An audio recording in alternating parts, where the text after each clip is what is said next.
movements, from the trigger to the upper guard, and finally the front sight. Next, take a whole peanut and grind it into a bullet-shaped piece. Insert it into place, and just like that, we have an edible Carabeefer 98 curds. Today, we eat a beef car 98. First, cut the beef jerky at an 80-degree angle. Fold the cut piece in half and seal the edge using rice paste. Apply heat until it solidifies, then punch an opening on the side. Once all beef components are ready, the assembly begins. Next, place black licorice onto a flat iron and gently press it. Then cut out a teardrop shape and carve horizontal grooves into the surface. Brush with sesame oil to enhance grip and aroma. Begin attaching them to the main structure. Carefully install the remaining components, from the trigger to the upper guard, and finally the front sight. Next, take a whole peanut and grind it into a bullet-shaped piece. Insert it into place, and just like that, we have an edible Mommy!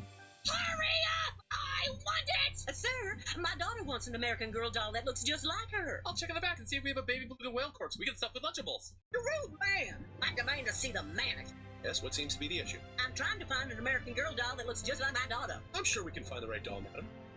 Hurry up! And we'll just stuff this thing full of Lunchables and, lickety split, we're all good. Oh, this store is an insane asylum. We're leaving. Come along, Bethany.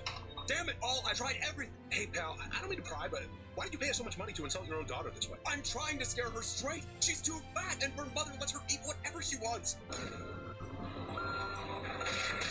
God damn it, no, you stupid son of a bitch! I'm sorry, are we not doing this bit anymore? Wait, that wasn't Bethany?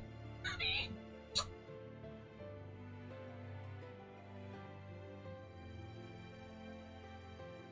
For the YouTube Creator Summit every year, the top 100 creators all go to one place and YouTube Talks Fest.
You can do this in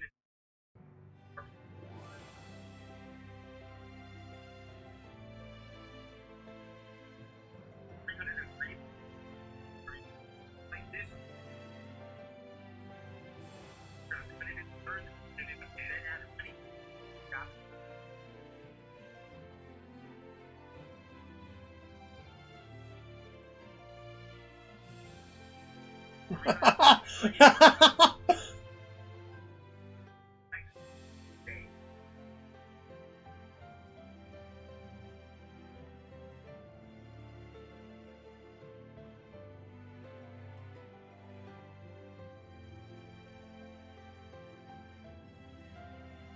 It's like a rib with some. these are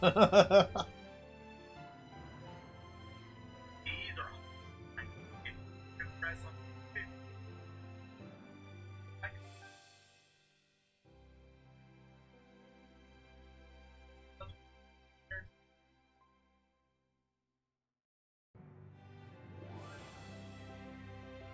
Side.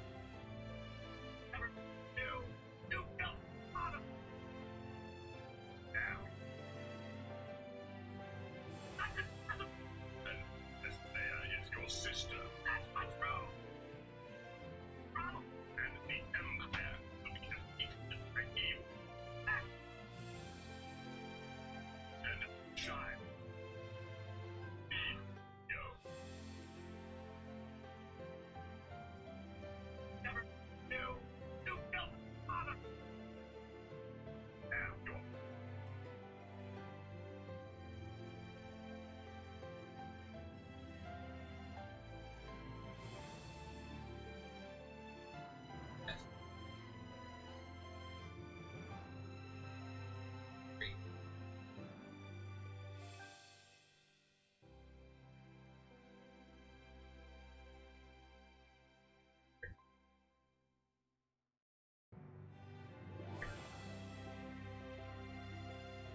Just.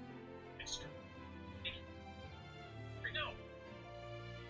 I'm far away. No, just. This is it.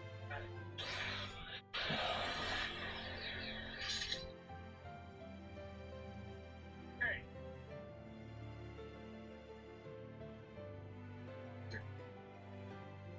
It's true. No, it. Thanks. Back.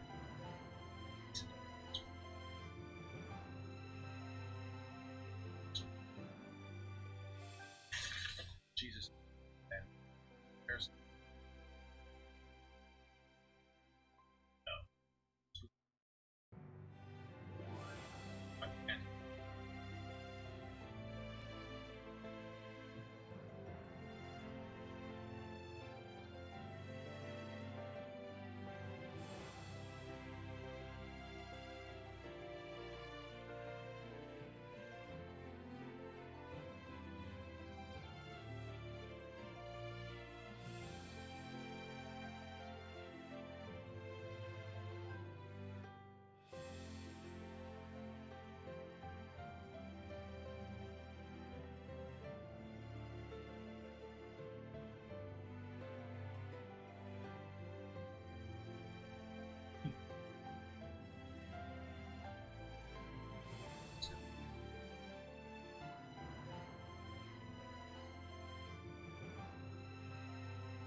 And so.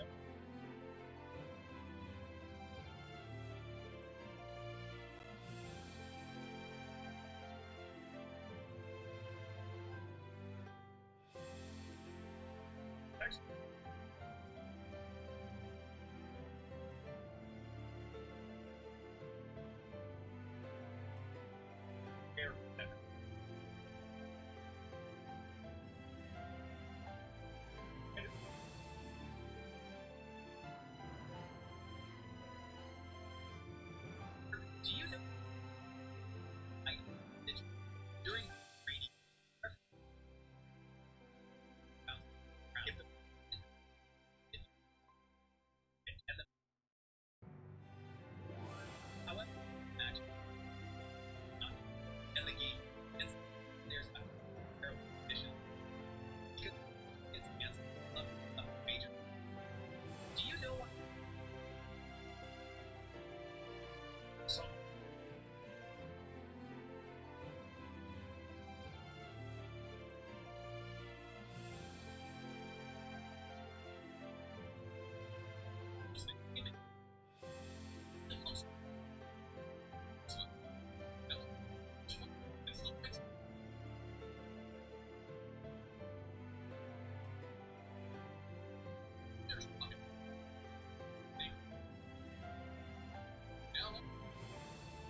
Why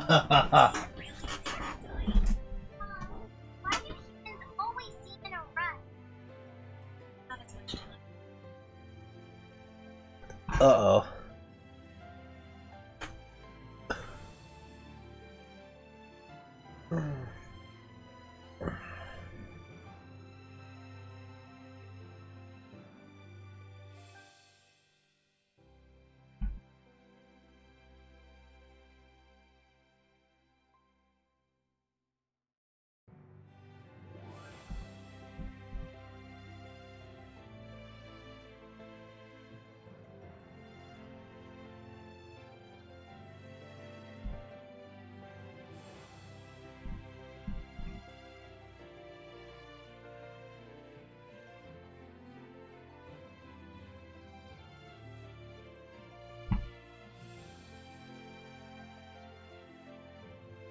What's it doing?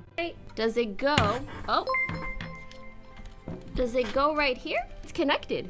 I don't think it needs to connect anymore. Girl, it's so pretty in here. Oh my god. Pokey, it's not connected. How would you know? The power cable. Oh, that's for power. Do you think it's supposed to go here? No. Am I plugging this part in somewhere? So it does go like this. Uh-oh. Why isn't it coming out anymore? I don't even know what it's stuck to. Did I just push it in more? Was that the play? My hands are sweaty, bruv. Guys, I know the angle is freaking you guys out. It's gonna be okay. Hey, ladies. Need a handyman? Yes. You guys said don't yank. Oh, I got it. Ah, there is a little latch right there. Okay, now what? Oh! That is really not as complicated as you guys made it seem. And boom shakalaka. That's how you install a GPU and the high Y60.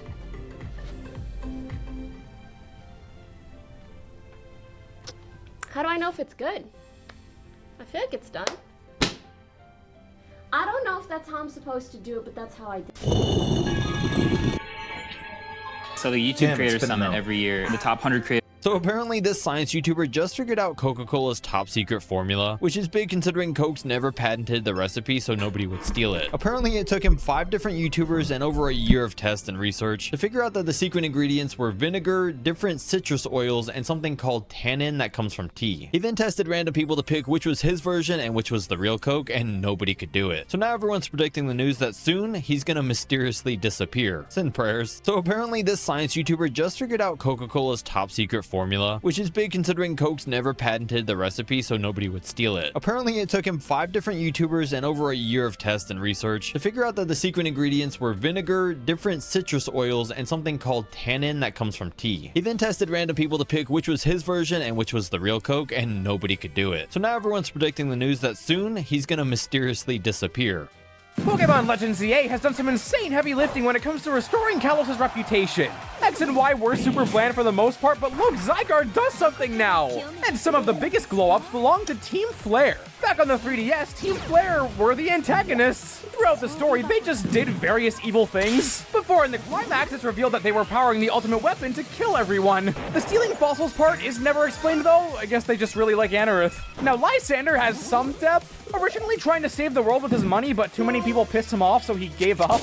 Well, shoot, I wonder what kind of things they said. But finally comes EA. They recontextualized so much of this. Team Flare originally being a group for people to come together and help each other, with it now being revealed that Lysander took it over, indoctrinating people into following his ideals. Oh, so that's why Caleb said this. And as for Lysander himself, he now completely parallels AZ, even more than the original, being forced to dwell on his mistakes for thousands of years. But despite everything, he does still strive to make the world beautiful. Wow. Now when's the Chairman Rose redemption arc?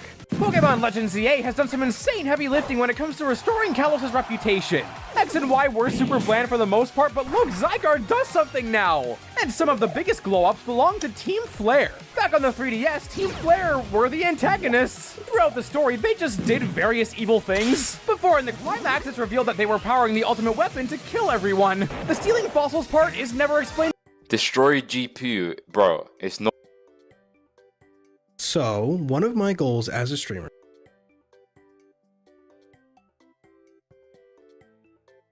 Brown Dust 2 has apologized.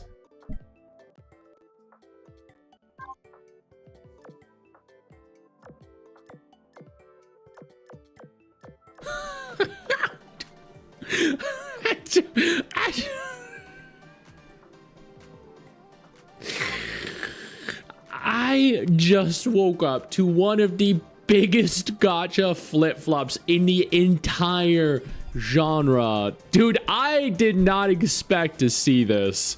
Brown Dust 2 has now officially retracted their censorship. So on the one hand, this is a big win for the game. On the other hand, is the damage already done to the IP? Have players already committed to leaving because that trust has been broken and is impossible to earn back? I guess let's go ahead and find out. Now, I don't want to claim here that I was the driving force behind this, but I definitely did cover it. I got 13,000 views day 1, almost 30,000 views day 2. This is the power of having a content creator on your side, covering the things that other people don't want to and saying the stuff that other people refuse to. Let's take a moment here and recap exactly what happened. A few days ago, Brown Dust 2 confirmed that they were going to be censoring some cutscenes, censoring some characters, some outfits, and core parts of the game, including a minigame. Players were incredibly upset. I went and covered, I think, a dozen, 24 different Reddit threads detailing people being frustrated, detailing people that were leaving the game, quitting entirely. Following that, an announcement was made by the Brown Dust 2 devs themselves, where they went on to confirm that they know that they had broken their trust with players, and they were committed to censoring the game anyway. They didn't really care. They gave 100 free pulls as compensation. They gave 16,000 premium gens as compensation. And they stated that they were going to walk players through all of the improvements that they were making to the game step by step. They went silent for about a day. The Google Play Store ratings started decreasing quite rapidly. It was 4.6 stars on the 9th. That was just 3 days ago. This was posted on the 11th. That was just yesterday. It was 3.9 stars. As of right now, it dipped down to 3.4 stars from 3.9 to 3.4 overnight. This is probably the fastest decline I've seen outside a dozen different Reddit threads detailing people being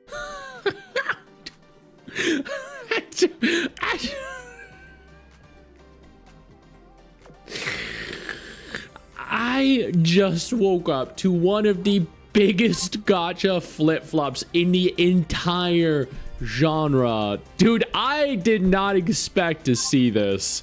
Brown Does Too has now officially retracted their censorship. So on the one hand, this is a big win for the game. On the other hand, is the damage already done to the IP? Have players already committed to leaving because that trust has been broken and is impossible to earn back? I guess let's go ahead and find out. Now, I don't want to claim here that I was the driving force behind this, but I definitely did cover it. I got 13,000 views day 1, almost 30,000 views day 2. This is the power of having a content creator on your side, covering the things that other people don't want to and saying the stuff that other people refuse to. Let's take a moment here and recap exactly what happened.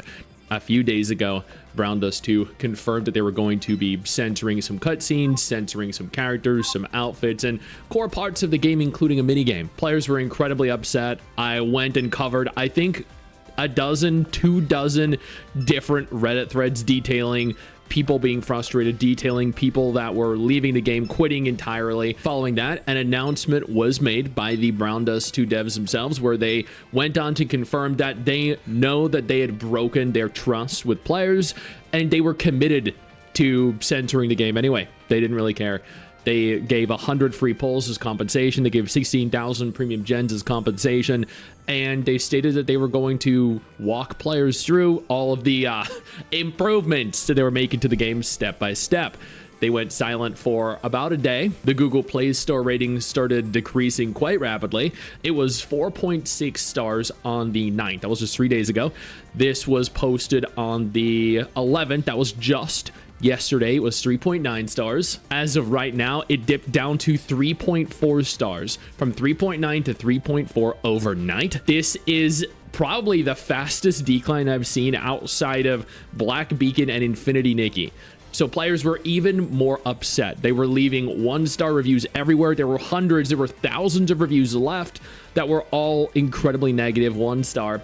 Neoiz themselves started copy pasting the same thing. We understand your disappointment with censorship. Your feedback is valuable. And then they went silent for a little bit. They decided after about a day that they were going to hold an urgent live announcement. We sincerely apologize for the disappointment and concern we have caused to many of our players. Over the weekend, we carefully reviewed all valuable feedback shared across various channels, taking each comment seriously. So what they did was they saw all the negative reviews, all the 1-star reviews, all the hate threads on Reddit, all the terrible coverage they'd received across Twitter and social media. They decided, fuck, we messed up, shit, quick, we gotta do something, our ship's burning.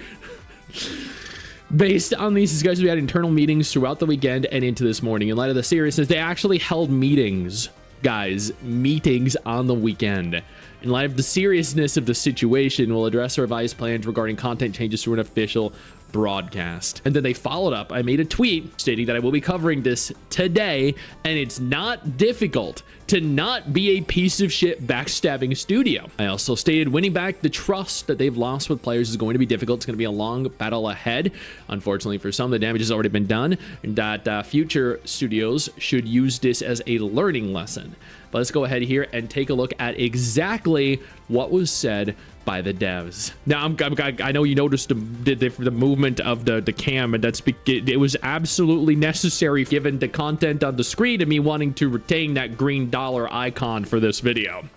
I sincerely apologize for any concern caused by our prior unclear responses and the lack of clarity following the January 10 developer note update. After reflecting over the weekend, I'm now ready to share my decision with you. Cancellation of character design changes. This is a big win. Fantastic. None of the characters or costumes previously discussed in relation to this matter will be redesigned. Fuck yeah.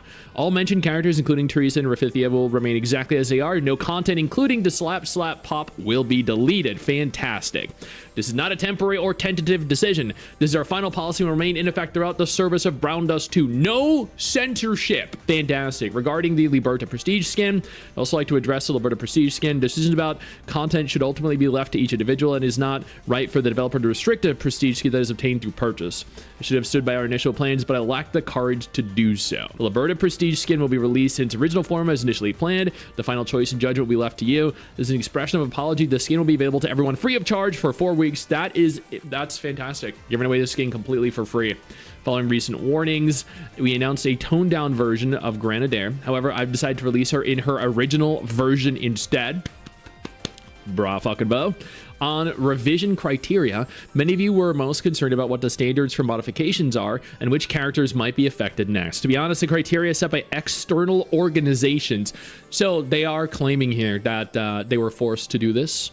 I believe in a previous statement they said this was their own choice, but then here they're stating that they were forced to, and it was out of their hands, I guess, have been so ambiguous it was difficult to define them internally as well. My use of the term clearly an adult only led to greater anxiety and mistrust. This was entirely my mistake and responsibility.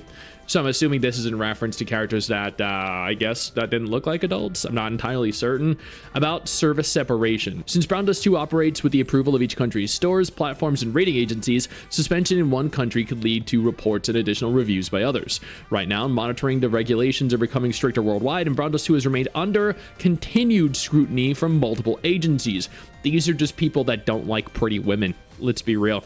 They're people that just don't like hot women with big booba and big ass booties that also wear clothing that definitely accentuates their incredible features. I mean, I've like the amount of people I've gotten on my tweets that have come in and just criticized me for being a gooner and liking attractive women blows my mind. Like, I'm sorry I like pretty people. I'm sorry that I'm attracted to pretty women. If only I were attracted to fat slobs. I guess this wouldn't be an issue. Yo, I don't mean to interrupt the video, but I need to take a moment here to thank all my incredible patrons over on Patreon whose support continues to allow for me to do regular videos like this every single day on this channel. Thank y'all so much, including our YouTube channel members. You guys mean the world to me. So do you guys as viewers as well. Now, without further ado, let's continue. Even if we offered country-specific versions, as long as the original content exists, service suspensions could happen again at any time. I thought that separating service by country would not be a fundamental solution. Frankly, I was deeply concerned that cascading service suspensions could make regular service impossible. For the country in question, we're discussing possible solutions with the relevant regulatory bodies, such as hiding content only in that country, and that's how you do it. If you're forced to, then you don't punish the entire world for one country forcing you to do so. You have a safe for work version and a not safe for work version. Let everyone else have the not safe for work version and let that country have a safe for work version. You guys are making millions of dollars every single month. This game is at the peak of its popularity right now. It is now currently one of the most discussed gacha games in the entire genre due to the controversy going on. This is your time to make a safe and not safe for work version of the game. Suspending local service or operating a modified build according to country-specific policy. Exactly, there you go, modified build. Easy.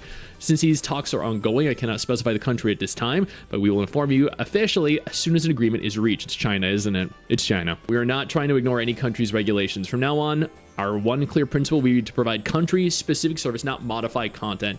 And that is all we want to hear. If, due to specific country or platform requirements, it becomes impossible to maintain service without requiring changes, we will not alter character designs. So they state here verbatim, we will never censor our game. Let's hope that this is their ultimate decision and they don't decide to go back on it. Instead, our service policy will be able to apply to country-specific restrictions, suspend service, or provide an adapted build as needed for that country. And that's all we wanted. Legit, that's all. That is it. Even if this causes inconvenience, we'll not make decisions that harm the experience or rights of our users enjoying the original content. If providing the original build through all major stores becomes difficult, we'll seek alternative means so that users can continue to enjoy the original version. That's awesome. Good job. Bravo. That's all players wanted to hear. Let's be real, that's all players wanted to hear. Let me also share upcoming offline event schedule. Hold a user meeting in Seoul metropolitan area on January 24th. I'd love to be invited to that, I would, but unfortunately, I mean, content creators aren't going to be. We're going to participate in a Taipei game show on January 30. Cool. Development team will not participate in additional offline events and will focus solely on game development. That's fantastic. As we are still in discussions with regulatory bodies, there is a possibility that we may not be able to provide complete or precise answers at this time. That's fine. That's fine. Just make sure you're communicative with your players regardless. I ask that for your understanding as we gather and organize the questions our fans have raised and plan to provide detailed answers separately in the future. Good. My role is to protect your characters from external influences. Thank God. Damn. Regardless of the circumstances, character design changes should never have happened. They should not have. They really shouldn't have. Don't censor your vision or your game. It's just that simple. Otherwise, your game's dead. Additionally, I did not fully consider how seriously the issue of censorship, the adjustment of character design will be felt by you. Well, what the fuck did you think was gonna happen? Yeah, change the characters that we're pulling for. Great choice, yeah. Start catering to a demographic of people that don't even fucking play your game.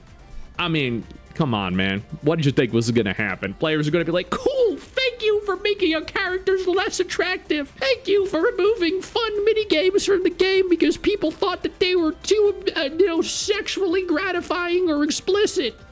Addressing such a critical issue with only a brief message and without adequate preparation was entirely my fault and deeply careless. In that instance, the trust we built around our artwork was severely shaken, and now even upcoming releases may be met with doubt about whether they have been censored. I see this as my most regrettable mistake. That final decision regarding Brandos 2's service policy rests with me. There are no hidden forces or outside directives. I sincerely apologize for the confusion and disappointment caused. I'll do my best to make choices I and all of you can stand by in the future. Thank you. So, here's my thought on this.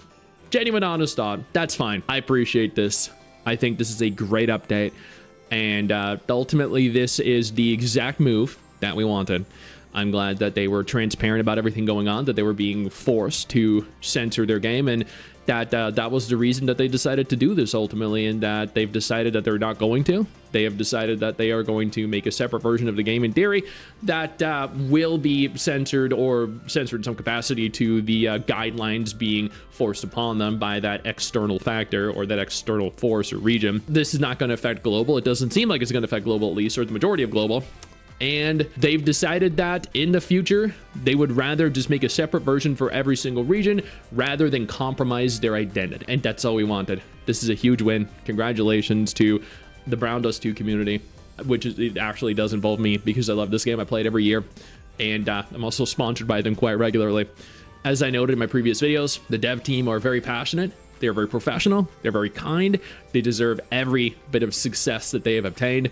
I have done nothing but support them in every way I can. Why I made those videos initially were to help exposure, to gain additional viewers, to spread the word of what was going on in an active attempt to do whatever I could to help. And if I increased that likelihood, if I increased or influenced them even by a single %, then I did my job. And that is ultimately doing everything I can to help every gacha game in the genre, lending a voice to players and communities that don't have a big enough platform or reach to do so. Again, big win for Brandos 2, big win for Brandos 2 players, and I'm looking forward to seeing what the year brings and doing more sponsored content for them. Good job. I know you think that you just hit the end of the video, and technically, yeah, you have. And I know your first reaction is to close out of it at this juncture, but don't.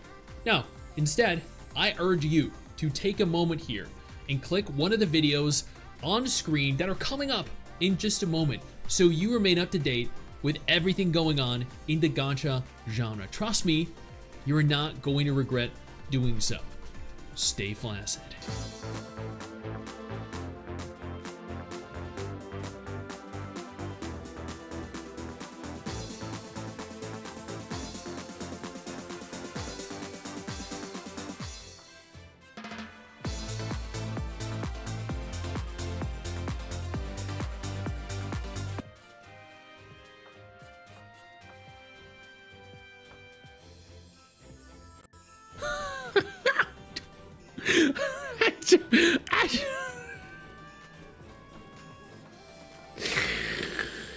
I just woke up to one of the biggest gacha flip-flops in the entire genre. Dude, I did not expect to see this.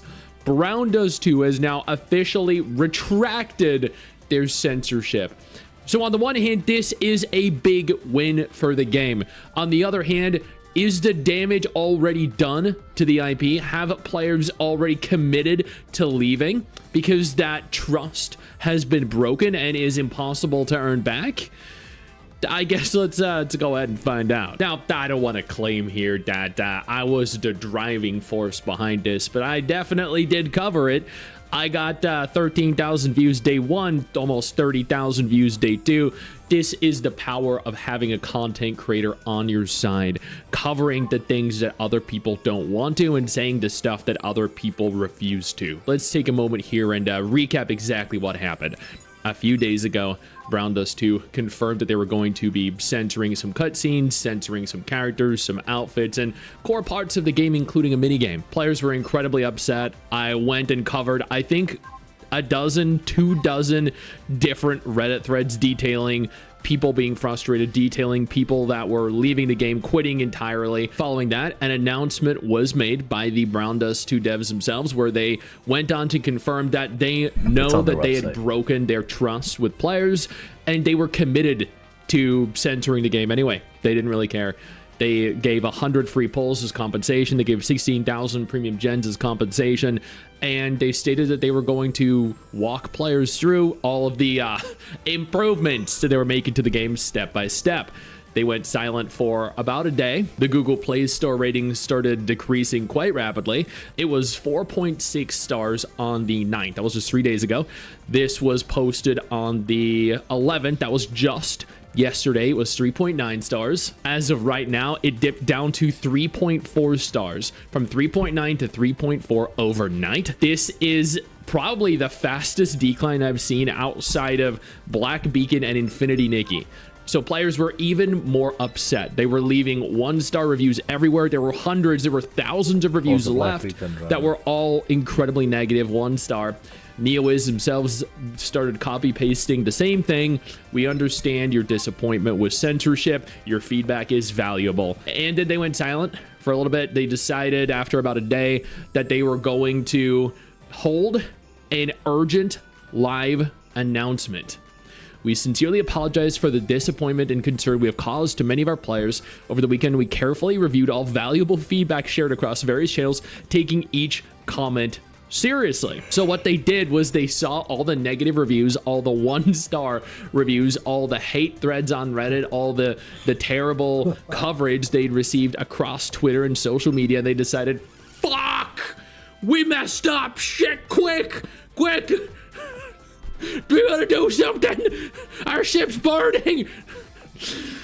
Based on these discussions, we had internal meetings throughout the weekend and into this morning. In light of the seriousness, they actually held meetings, guys. Meetings on the weekend. In light of the meetings on the weekend. That comes a big one. Let's say $0 said, oh guys. Yeah.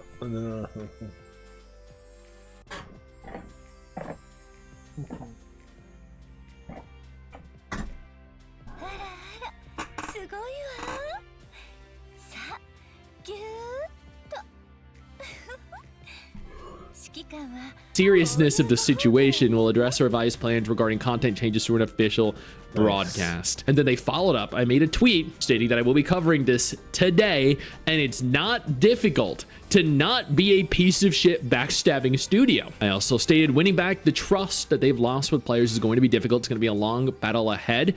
Unfortunately for some, the damage has already been done, and that future studios should use this as a learning lesson. But let's go ahead here and take a look at exactly what was said by the devs. Now, I know you noticed the movement of the cam, and it was absolutely necessary given the content on the screen and me wanting to retain that green dollar icon for this video. I sincerely apologize for any concern caused by our prior unclear responses and the lack of clarity following the January 10 developer note update. After reflecting over the weekend, I'm now ready to share my decision with you. Cancellation of character design changes. This is a big win. Fantastic. None of the characters or costumes previously discussed in relation to this matter will be redesigned. Fuck yeah. All mentioned characters, including Teresa and Rafithia, will remain exactly as they are. No content, including the slap pop, will be deleted. Fantastic. This is not a temporary or tentative decision. This is our final policy and will remain in effect throughout the service of Brown Dust 2. No censorship. Fantastic. Regarding the Liberta Prestige skin, I'd also like to address the Liberta Prestige skin. Decisions about content should ultimately be left to each individual and is not right for the developer to restrict a Prestige skin that is obtained through purchase. I should have stood by our initial plans, but I lacked the courage to do so. The Liberta Prestige skin will be released in its original form as initially planned. The final choice and judgment will be left to you. As an expression of apology, the skin will be available to everyone free of charge for 4 weeks. That's fantastic. Giving away the skin completely for free. Following recent warnings, we announced a toned-down version of Grenadier. However, I've decided to release her in her original version instead. Bra fucking bow. On revision criteria, many of you were most concerned about what the standards for modifications are and which characters might be affected next. To be honest, the criteria set by external organizations. So they are claiming here that they were forced to do this. I believe in a previous statement they said this was their own choice, but then here they're stating that they were forced to, and it was out of their hands, I guess, have been so ambiguous it was difficult to define them internally as well. My use of the term clearly an adult only led to greater anxiety and mistrust. This was entirely my mistake and responsibility. So I'm assuming this is in reference to characters that, I guess, that didn't look like adults. I'm not entirely certain. About service separation. Since Brown Dust 2 operates with the approval of each country's stores, platforms, and rating agencies, suspension in one country could lead to reports and additional reviews by others. Right now, monitoring the regulations are becoming stricter worldwide, and Brown Dust 2 has remained under continued scrutiny from multiple agencies. These are just people that don't like pretty women. Let's be real. They're people that just don't like hot women with big booba and big ass booties that also wear clothing that definitely accentuates their incredible features. I mean, I've like the amount of people I've gotten on my tweets that have come in and just criticized me for being a gooner and liking attractive women blows my mind. Like, I'm sorry I like pretty people. I'm sorry that I'm attracted to pretty women. If only I were attracted to fat slobs. I guess this wouldn't be an issue. Yo, I don't mean to interrupt the video, but I need to take a moment here to thank all my incredible patrons over on Patreon whose support continues to allow for me to do regular videos like this every single day on this channel. Thank y'all so much, including our YouTube channel members. You guys mean the world to me. So do you guys as viewers as well. Now, without further ado, let's continue. Even if we offered country-specific versions, as long as the original content exists, service suspensions could happen again at any time. I thought that separating service by country would not be a fundamental solution. Frankly, I was deeply concerned that cascading service suspensions could make regular service impossible. For the country in question, we're discussing possible solutions with the relevant regulatory bodies, such as hiding content only in that country, and that's how you do it. If you're forced to, then you don't punish the entire world for one country forcing you to do so. You have a safe for work version and a not safe for work version. Let everyone else have the not safe for work version and let that country have a safe for work version. You guys are making millions of dollars every single month. This game is at the peak of its popularity right now. It is now currently one of the most discussed gacha games in the entire genre due to the controversy going on. This is your time to make a safe and not safe for work version of the game. Suspending local service or operating a modified build according to country-specific policy. Exactly, there you go. Modified build. Should I install on the C drive? Since these talks are ongoing, I cannot specify the country at this time, but we will inform you officially as soon as an agreement is reached. It's China, isn't it? It's China. We are not trying to ignore any country's regulations. From now on, our one clear principle will be to provide country-specific service, not modified content. And that is all we want to hear. If, due to specific country or platform requirements, it becomes impossible to maintain service without requiring changes, we will not alter character designs. So they state here verbatim, we will never censor our game. Let's hope that this is their ultimate decision and they don't decide to go back on it. Instead, our service policy will be able to apply to country-specific restrictions, suspend service, or provide an adapted build as needed for that country. And that's all we wanted. Legit, that's all. That is it. Even if this causes inconvenience, we'll not make decisions that harm the experience or rights of our users enjoying the original content. If providing the original build through all major stores becomes difficult, we'll seek alternative means so that users can continue to enjoy the original version. That's awesome. Good job. Bravo. That's all players wanted to hear. Let's be real, that's all players wanted to hear. Let me also share upcoming offline event schedule. Hold a user meeting in Seoul metropolitan area on January 24th. I'd love to be invited to that, I would, but unfortunately, I mean, content creators aren't going to be. We're going to participate in a Type-A game show on January 30. Cool. Development team will not participate in additional offline events and will focus solely on game development. That's fantastic. As we are still in discussions with regulatory bodies, there is a possibility that we may not be able to provide complete or precise answers at this time. That's fine. That's fine. Just make sure you're communicative with your players regardless. Yeah. I ask that for your understanding as we gather and organize the questions our fans have raised and plan to provide detailed answers separately in the future. Good. My role is to protect your characters from external influences. Silhouette mode. Damn. Regardless of the circumstances, character design changes should never have happened. They should not have. They really shouldn't have. Don't censor your vision or your game. It's just that simple. Otherwise, your game's dead. Additionally, I did not fully consider how seriously the issue of censorship, the adjustment of character design will be felt by you. Well, what the fuck did you think was gonna happen? Yeah, change the characters that we're pulling for. Great choice, yeah. Start catering to a demographic of people that don't even fucking play your game. I mean, come on, man. What did you think was gonna happen? Players are gonna be like, cool, thank you for making our characters less attractive. Thank you for removing fun mini games from the game because people thought that they were too, sexually gratifying or explicit.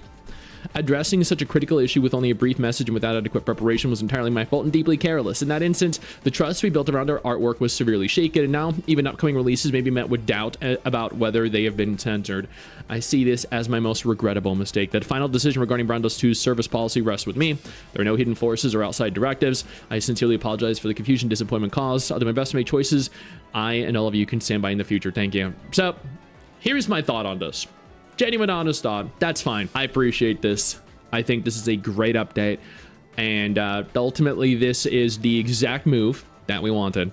I'm glad that they were transparent about everything going on, that they were being forced to censor their game, and that was the reason that they decided to do this ultimately, and that they've decided that they're not going to. They have decided that they are going to make a separate version of the game in theory that will be censored or censored in some capacity to the guidelines being forced upon them by that external factor or that external force or region. This is not going to affect global. It doesn't seem like it's going to affect global, at least, or the majority of global. And they've decided that in the future, they would rather just make a separate version for every single region rather than compromise their identity. And that's all we wanted. This is a huge win. Congratulations to the Brandos 2 community, which it actually does involve me because I love this game. I play it every year. And I'm also sponsored by them quite regularly. As I noted in my previous videos, the dev team are very passionate. They're very professional. They're very kind. They deserve every bit of success that they have obtained. I have done nothing but support them in every way I can. Why I made those videos initially were to help exposure, to gain additional viewers, to spread the word of what was going on in an active attempt to do whatever I could to help. And if I increased that likelihood, if I increased or influenced them even by a single %, then I did my job. And that is ultimately doing everything I can to help every gacha game in the genre, lending a voice to players and... What game is this?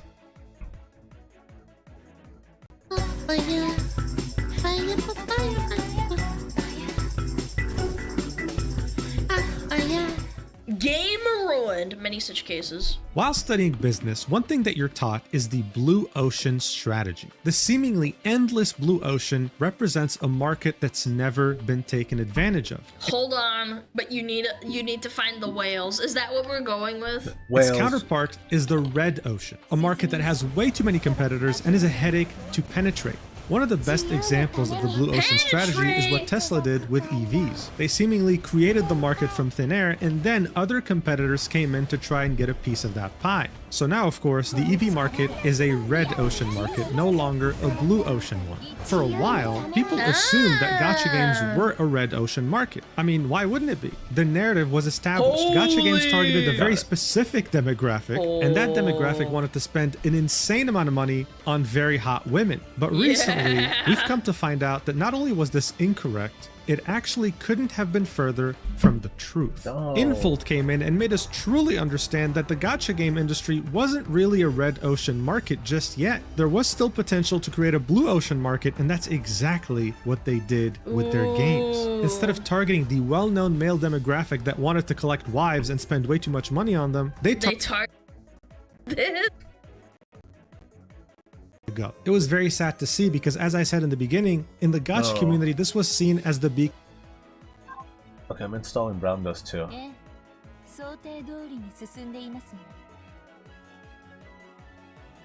12 gigabytes, easy. This year is off to a crazy start so far.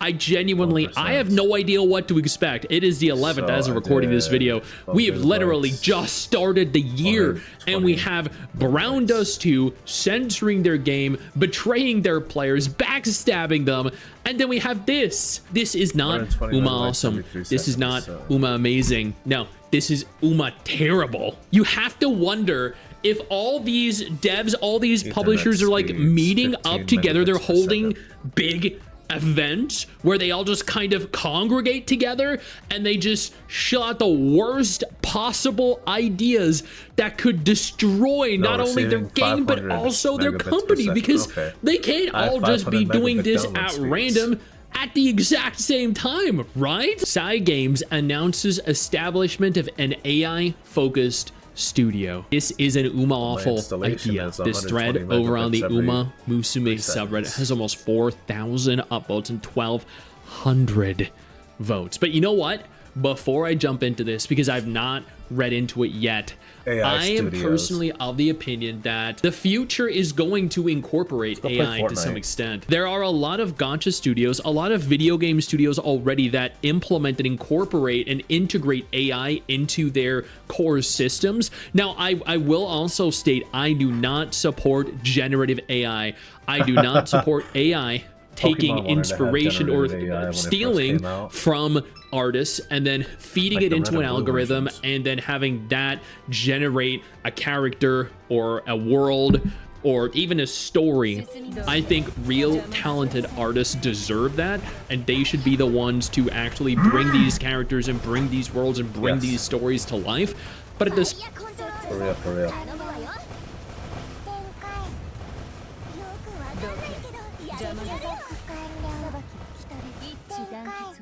Oh, Pippa?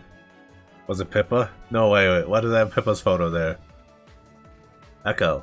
Yeah, I have an Echo here. Damn. I blame the 3 monitor setup. Alright, what is this? Anime tourist Mr. Beast. Getting ratioed by the pink rabbit. Uh-oh. Stinky. Dude, I saw this on my feed. Absolutely insane. Hey, what's up, guys? Riff here. So today we're going to be talking about Mr. Beast, or as some people are calling him, Mr. Fake, Mr. Tourist, Mr. Engagement Baiter, because he's trying to flex his knowledge of anime and he's getting ratioed. Ratioed by people like Pippa. That's right. Pippa has successfully, absolutely, unfathomably based 11 gigabytes of RAM used. Ratioed Mr. Beast for his cringe anime takes. Now, what are we talking about here? So, let's go to Mr. Beast. Okay, guys, I'm going to be very honest with you. Okay? If you don't like Mr. Beast, that's fine. Okay? Yeah, that's fine. But I will say, when it comes to Mr. I have neighbors that love watching the Beast games, and I think it's super cringe, but yeah. To cure blindness for the name of clouts or attention or YouTube ad revenue. I really don't care, because the final result is something good. He wants to get as many views as possible. Yeah, which equates to an insane amount of money, which is why he has a show on Amazon. Like, he does. I don't think it's about views. I think it's about money. We need money, Arthur. We need money. However, when it comes to anime, for some reason, this guy has a very weird complex where he's trying to show everyone that he's like this doesn't feel 50 very degrees Celsius. long-time anime fan, and his evidence of such is, well, hypocritical and lagging. So recently, about 2 or 3 weeks ago, he made this post saying, "Should I watch One Piece? I'm scared. It's so many episodes." It's so big. Then don't watch it? I don't know. There's also filler exclusion lists. Scared? Scared of what, man? You have so much money and time. Now, this Maybe got not a lot time, of but attention, you have a lot and of money. You can unfortunately just for take a Mr. day off Beast, or two. yeah, I hope you have time for over 1,000 episodes. There's also filler. You can just... There's literally a dedicated list where you can skip filler. But he immediately switched his profile picture on Twitter to that of One Piece, alongside people like Speed. So here we are on the 24th of December. You have some of the biggest content creators in the entire world randomly talking about One Piece and changing their profile pictures to match that anime. Now, people were quick to point out some previous tweets and replies from Mr. Beast going back to 2021. Uh-oh, caught! Where it seems like responding to a suspended... It's either he's lying about this or he's lying about the other thing. ...account, he was ranking anime, and he included One Piece among the 3 mentions he provided, which really only leads to 2 rational conclusions here. Either 1, he is a tourist who's never watched One Piece and is ranking it as such, or 2, he has seen One Piece before, and now he is LARPing as a new time viewer of the series he's for lying clout either way, here that's in what I'm saying. 2025. And, well, it seems a bit isn't that kind of weird? December 2025? 25th? As people pointed out, that Speed, as well as Mr. Beast, were making these posts on the 24th of December, when the next day, there was a new promotional piece for the next One Piece live action coming to Netflix in March. You know what's weird is that this isn't exactly like advertising, but it's almost misleading because what they're doing is they're getting One Piece to trend on Twitter, and then when this promotion hits, it's gonna get picked up by the algorithm because everybody's talking about One Piece because Mr. Beast has so many followers. People are like, oh boy, oh my god. Total coincidence, guys. Yeah, like, it's technically not false or not disclosed ads, but it's kind of like they're playing the game to, like, I don't know, it's just weird. Like, you're playing the algorithm and paying people to talk about it with massive audiences, so it's like inflated. There's no connection. It's not like they were selling something. Everyone, let's be real. I'm not trying to be a tinfoil hat conspiracy theorist. I think there is a reason why some of the largest content creators in the world were randomly tweeting about One Piece the day before the first promotional piece for this Netflix project came out. I wonder how much they got paid. There's no way it's just random, okay? Sorry to burst your bubble. Chopper and also, looks people so were fucking looking weird. at the related profile picture that Mr. Beast changed to, and it is the first result on the related search. Like, he's not even trying, guys. Like, I'm not trying to be some, like, hypersensitive gatekeeper of anime, but, like, come on. It's a bit ridiculous, okay? We know what he's doing. And, of course, he would proudly exclaim all over the internet that he's been converted. And Which is weird when 4 years ago he said in his top 3 are Attack on Titan, One Piece, and Naruto. It's either you're lying then or you're lying now, sir. One Piece Pick a fan. lane. And that he's so dedicated for a week. He couldn't even fake the LARP, man. That's fucked up. for 1 week. yeah, as pointed out by WestJet, the profile picture lasted for 1 week. And he would respond. This is a very common theme, as we'll see. He says, I'm on episode 100. Chill. Why would he feel the need to respond to this? I don't know. But things would get worse. That is weird. I'm not gonna lie. Would call out One Piece fans and really anime fans in general with this, I guess, crash out over the fact that people are calling him a tourist. A couple tweets about you saying, should I watch One Piece? All right. Yeah. Did you actually go and watch One Piece? Yes. Oh, bro, 2 things before I answer that. Holy shit. The One Piece fan base can be so toxic. They're like constantly like he's not actually watching it. He's just trying to latch on to our anime to milk us for our audience and blah blah.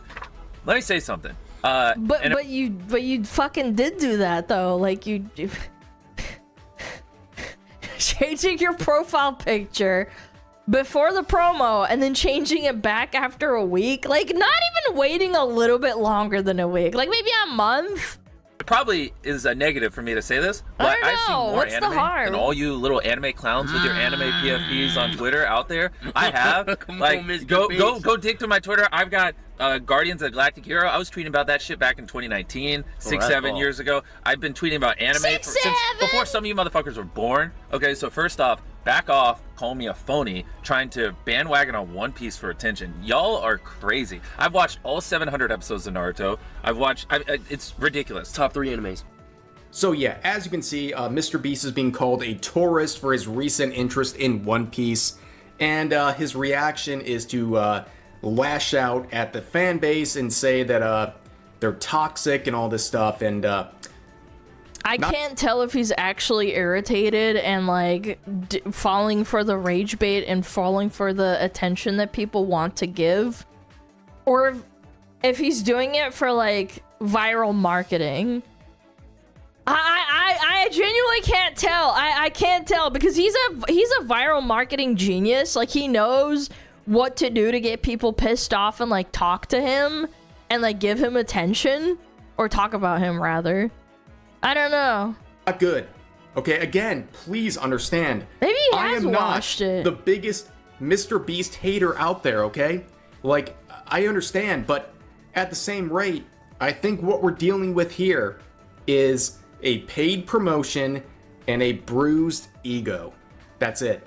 Okay, Mr. Beast wanted to Maybe he did get irritated flaunt now. his anime interest, and it's backfired really bad. And that is not the first and last time he's going to respond to related threads. So right here, you have Tectone calling out the One Piece profile picture change, right? Didn't even last 2 weeks. And then you have Kazahana, shout out to him. I enjoy his content, by the way. He says, it's crazy how many people didn't pick up on this, that it was just a promo for the live action One Piece. His promotion period is over, and he's already switched back to the old profile picture. And Mr. Beast would respond directly, saying, y'all a bunch of conspiracy theorists. Ya boy wasn't paid.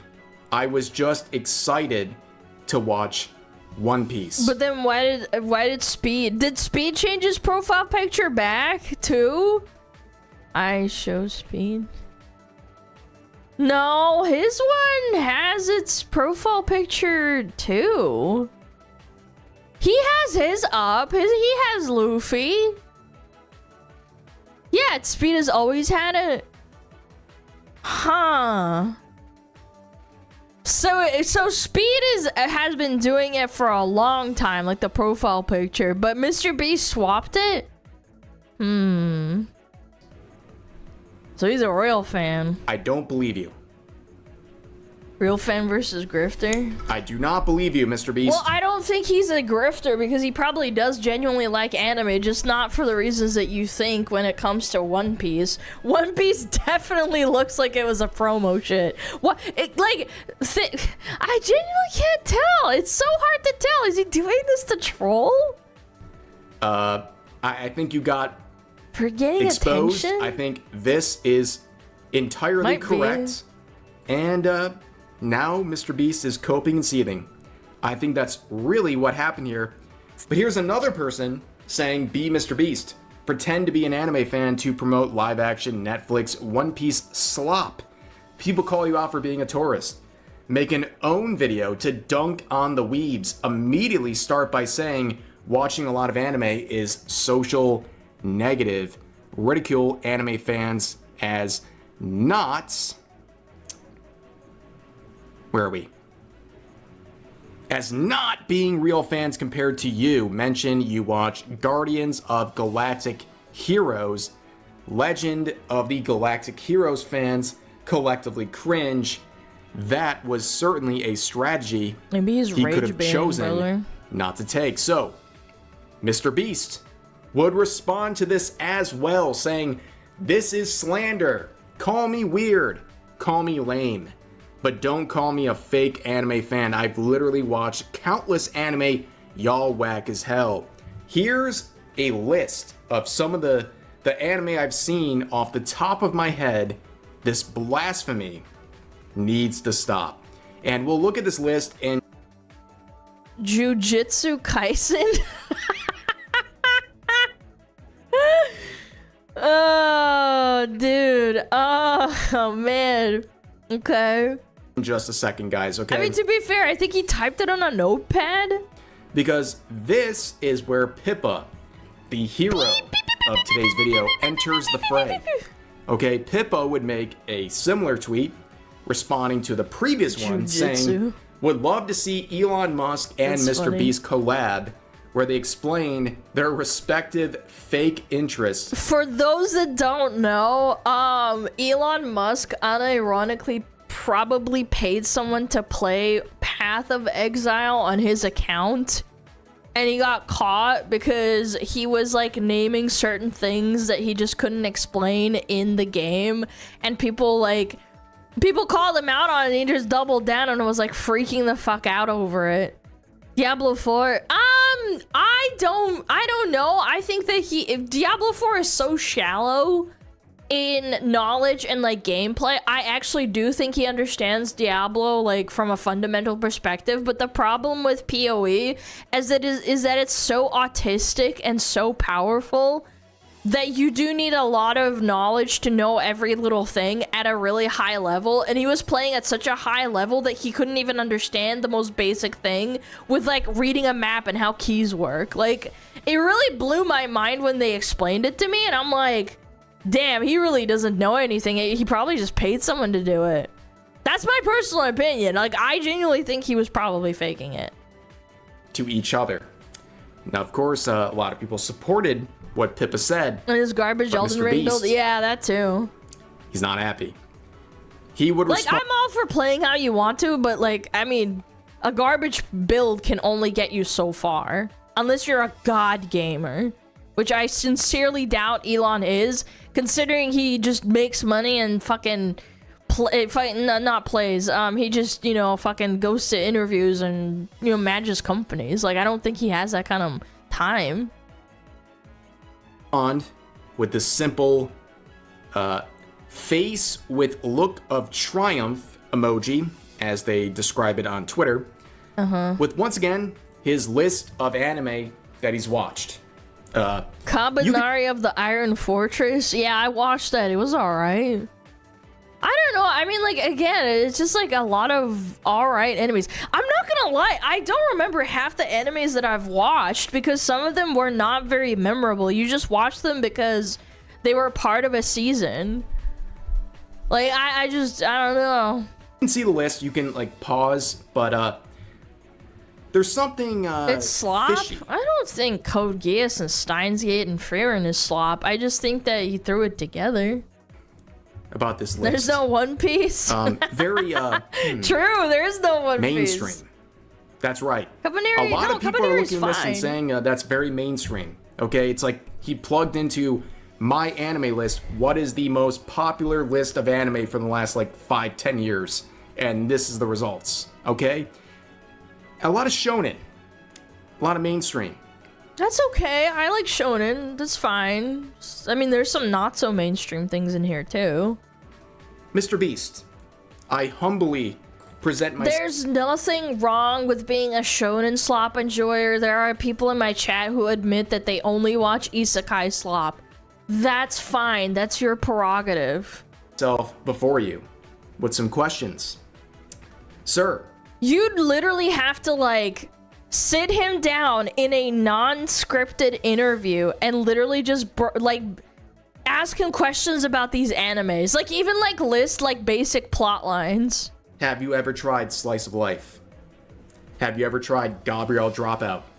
Have you ever Slice of Life is alright. Or Is the Order a Rabbit? Or I watched K-On! It was great, K-On! but or Lucky nothing Star, else compares. Or Wataten, or Sweetness and Lightning, Nanan Biorai, or... I am not one of those people that would make you watch every single different genre, because it's like asking someone to eat every single type of like culinary cuisine around the world. Some people just don't like it, and that's fine. Yeah, trying is fine. I think if he had one like a different genre like in here that's like the best that he thinks, I think that's fair, but like some people just don't like that shit.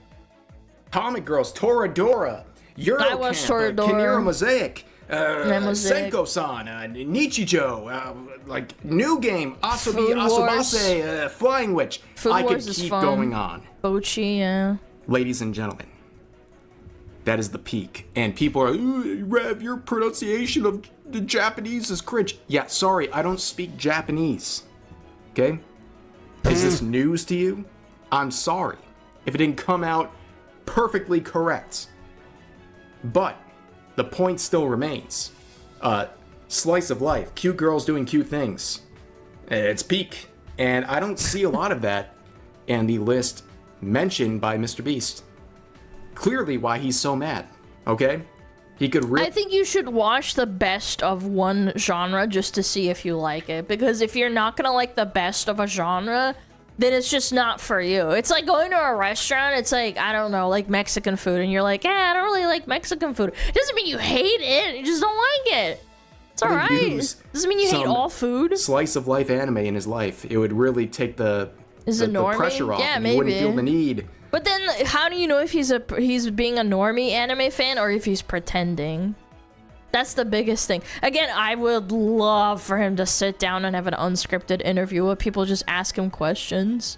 To constantly respond to every post making fun of his taste in anime. And I've watched a lot of anime movies too that I don't really remember. But anyways, Pippa would respond saying, your list sucks.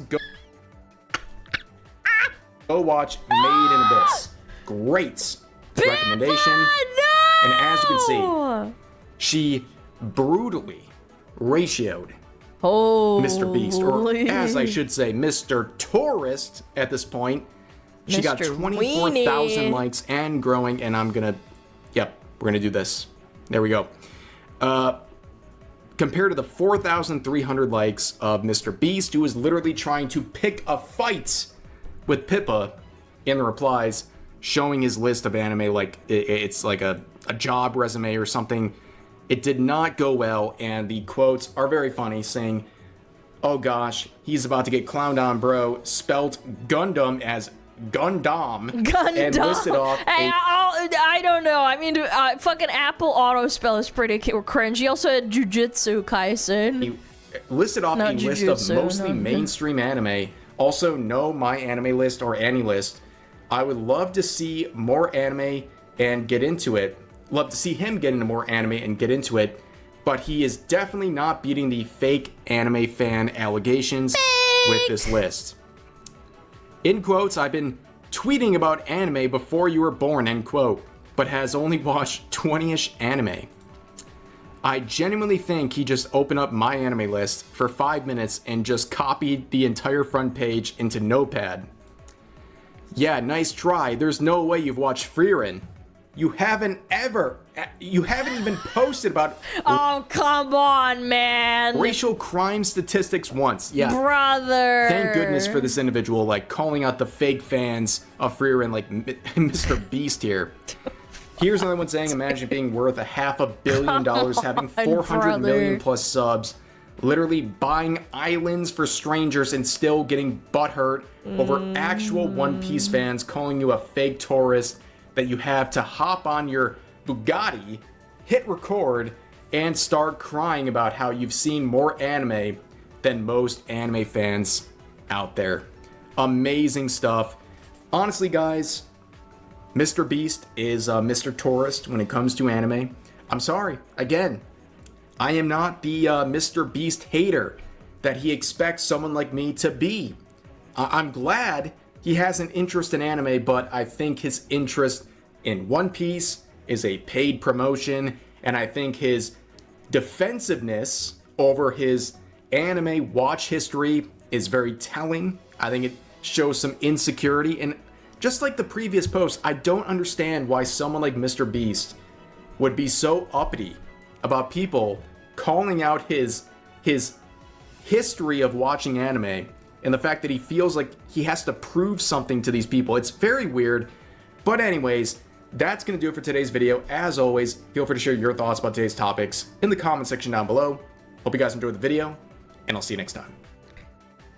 Oh my god. I mean, honestly, I think he should be scrutinized because jokes aside, normie anime list or not, I think that him changing his password is fucking egregious.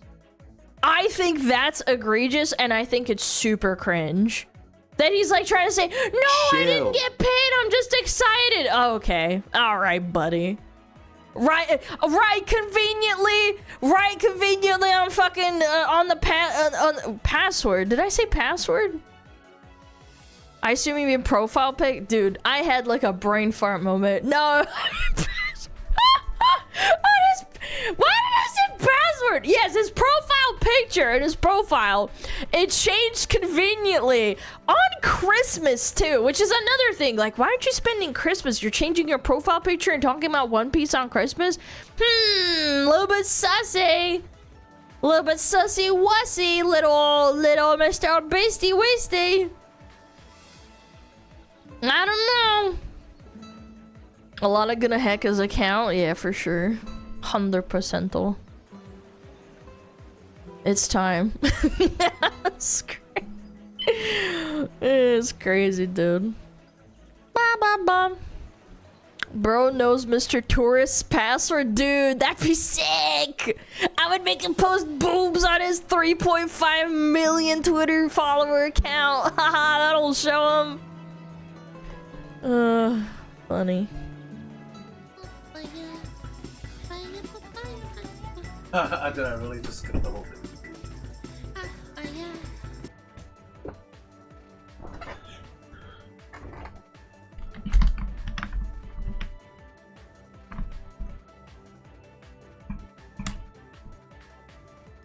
No way, that was 40 minutes. Yes.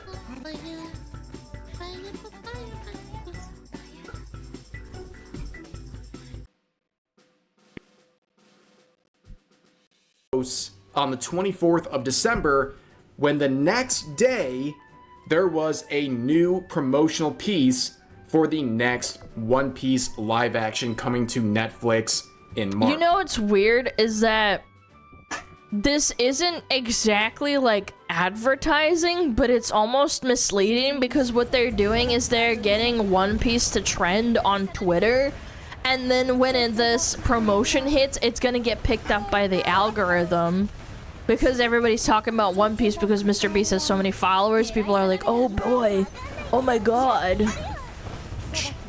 Total coincidence, guys. Yeah, like, it's technically not false or not disclosed ads, but it's kind of like they're playing the game to, like, I don't know, it's just weird. Like, you're playing the algorithm and paying people to talk about it with massive audiences. So it's like inflated. Oh no, there's no connection. It's not like they were selling something. Everyone, let's be real. I'm not trying to be a tinfoil hat conspiracy theorist. I think there is a reason why some of the largest content creators in the world were randomly tweeting about One Piece just show me the day waifus before the first promotional piece for this Netflix project came out. I wonder how much they got paid. A lot. There's no way it's just random. Okay, sorry to burst your bubble. And also, people were looking at the related profile picture that Mr. Beast changed to, and it is the first result on the related search. 150 diamonds were paid as like he's not even trying, guys. Like I'm not trying to be some like hypersensitive gatekeeper of anime, but like come on, running it on 4K. It's a bit ridiculous. Okay, we know what he's doing, and of course he would proudly exclaim all over the internet that he's been converted, and which is weird when 4 years ago he said in his top 3 are Attack on Titan, One Piece, and Naruto. It's either you're lying then or you're lying now, sir. One Piece fan, and that he's so dedicated for a week. He couldn't even fake the LARP, man. That's fucked up. for 1 week. Yeah, as pointed out by WestJet, the profile picture lasted for 1 week. And he would respond. This is a very common theme, as we'll see. He says, I'm on episode 100. Chill.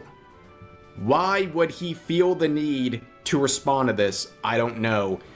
But things would get worse. That is weird. I'm not gonna lie. Would call out One Piece fans and really anime fans in general with this, I guess, crash out over the fact that people are calling him a tourist. A couple tweets about you saying, should I watch One Piece? Alright? Yeah. Did you actually go and watch One Piece? Yes. Oh, bro. 2 things before I answer that. Holy shit.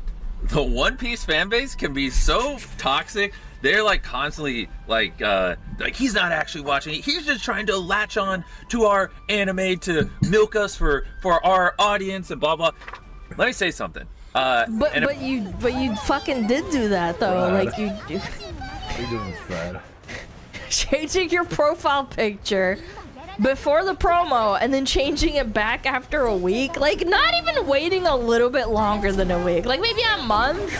Probably is a negative for me to say this, but I don't know. I've seen more What's the anime harm? than all you little anime clowns with your anime PFPs on Twitter out there. I have. Like, go dig to my Twitter. I've got Guardians of the Galactic Hero. I was tweeting about that shit back in 2019, 7 years ago. I've been tweeting about anime since before some of you motherfuckers were born. Okay, so first off, back off. Call me a phony, trying to bandwagon on One Piece for attention. Y'all are crazy. Wow, I've watched all 700 episodes of Naruto. I've watched. It's ridiculous. Top 3 Cursor, mouse So pointer. yeah, as you can see, Mr. Beast is being called a tourist for his recent interest in One Piece, and his reaction is to lash out at the fan base and say that they're toxic and all this stuff, and I can't tell if he's actually irritated and like God, falling look for at the that rage CPU bait and usage. falling for the attention that 10%, people want to 15%. give, or if he's doing it for like viral marketing. What's my power? I genuinely can't tell. I can't tell because he's a viral marketing genius. Like he knows what to do to get people pissed off and like talk to him and like give him attention or talk about him rather. I don't know. not good. Okay, again, please understand. Maybe he I has am watched not it. the biggest Mr. Beast hater out there, okay? Like, I understand, but at What the is same that alchemy rate, circle? I think what we're dealing with here is a paid promotion and a bruised ego. I look To a restaurant, it's like, I don't know, like Mexican.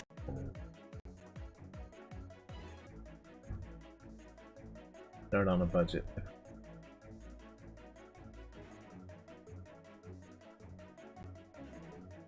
What changed? Hololive?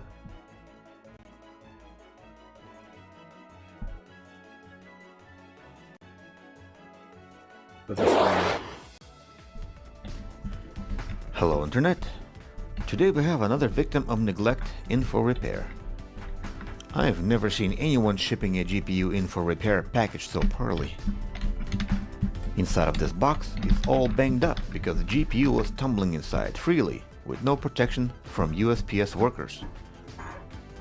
I was so shocked my cat walked in and couldn't believe his own eyes. Let's see, go to the village. In any case, this is a super duper 2080 from EVGA that, according to their owner, stopped working after getting a blowjob. To be more specific, card was blown with compressed air and now it's dead. Judging by the seal, no one opened it before, which is very promising, but I've seen enough of these stickers, specifically on EVGA 2000 series cards, that were refurbished and refurbished badly. So let's see how bad this one is. As expected, someone had opened this card, cleaned the core, wiped the center of the heatsink, put a small drop of a new paste on the core and call it a day. Or maybe I'm wrong. If you think I'm wrong, let me know in the comment section.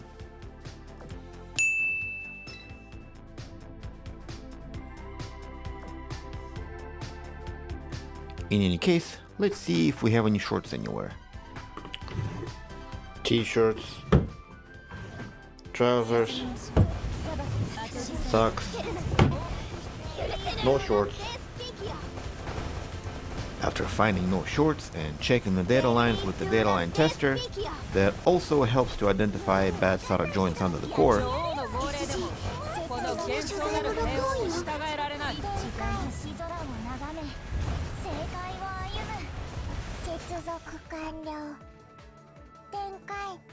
Okay, so it seems there's been a crazy development in terms of the Brown Dust 2 situation that's been going on, which we covered yesterday. Now, obviously, a lot of you guys pointed out the fact that this wasn't entirely to do with Steam, just many people were kind of speculating it, which again, thank you for all of those comments. Yeah, it was made very clear, and I did make a comment on that. But yeah, obviously, it seems like they have been about to censor a lot of their kind of work through updates and things to adhere to some kind of change, whatever it is. I don't know if it's to do with Steam. I don't know if it's to do with a certain region, which many people are claiming to. But again, it got to the point where people were like, okay, this is very confusing. You can see here, you know, they say Brown Dust 2 has been censored, but the developers aren't the real problem. It's the platforms. And they say, yeah, we chose to comply because we were concerned that the service shutdown in one region could spread to other regions or platforms, right?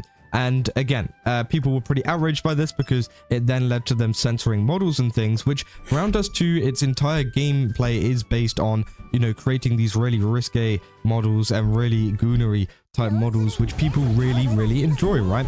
And that was the point of Brown Dust 2. People enjoyed the game because it was goonery. You know, they didn't care for the gameplay. I'm going to be honest, the gameplay isn't that great, in my opinion. Obviously, some people might enjoy it, obviously. But most people, me included, came to the game for the character designs and because they made some absolutely outrageous skins and stuff which you would never see in any other gacha game, and I thought it was a really cool, and it seems like the kind of developers thought it was cool as well, and honestly I thought it was a nice game, you know, but at the end of the day, they decided to censor them in this kind of way, and people were outraged, rightfully so, because they have been essentially duped as the game was going to revert to, you know, a little bit more of a safer stance, right? And, well, it seems like that has already changed due to this. You can see here, they say, so apparently they went back on everything they said. There will be some details that I want to get, the details in a while. But goddamn, didn't expect that honestly. Brown Dust 2, not EOS maybe. And yeah, obviously, as I said before, like, I was like, okay, this game is going to die. This game is EOS if they do end up, you know, censoring the game and actually removing some of the outfits that made people actually come over to the game. But it seems like now that they have reverted on it, at least mostly, it seems like, you know, it could be saved now. And as I said, that is the only way that they could have saved the game, is by reverting these changes and is by actually listening to what the fans want. You know, saying devs backtrack, they say update, no changes will be made to character designs, as you can see there.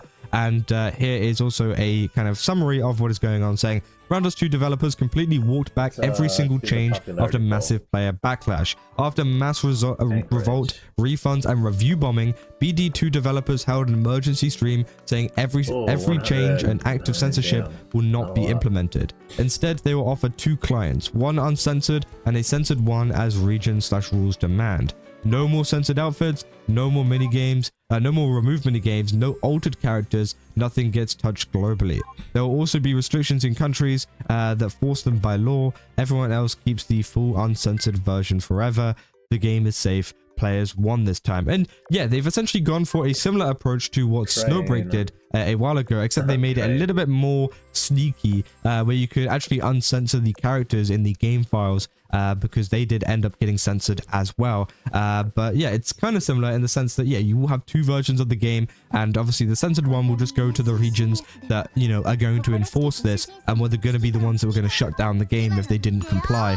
And then the uncensored one can go to all of the people that obviously do want to play that, and obviously don't have any restrictions in terms of what they can play, which I think is great. You know, the players won, as they say at the end. They say the game is safe, the players won, which is really, really great to see. And I'm glad to see that the developers have listened to the players, because, you know, I think this could have been the outcome all of the time. I feel like, you know, a lot of people would have been pretty understanding of the, you know, uncensored and censored clients if they were to release that to begin with, right? But it seems like, you know, they tried to make it fit with everything and whatever, and it ended up not working very well, to the point where they've been getting review bombed and all of that kind of stuff, rightfully so. But well, I say rightfully so. I don't think review bombing is the best idea, because obviously it's reviews, but I feel like, you know, people taking money, quitting the game, whatever, I think that is totally acceptable, because again, you know, they don't want to play the game anymore. But if the game is going to be bad, right, they don't want the game to be you know, taken away from them. They don't want any of the aspects to be changed. And I do find it quite funny, because obviously one of the things that they mention is the fact that there is no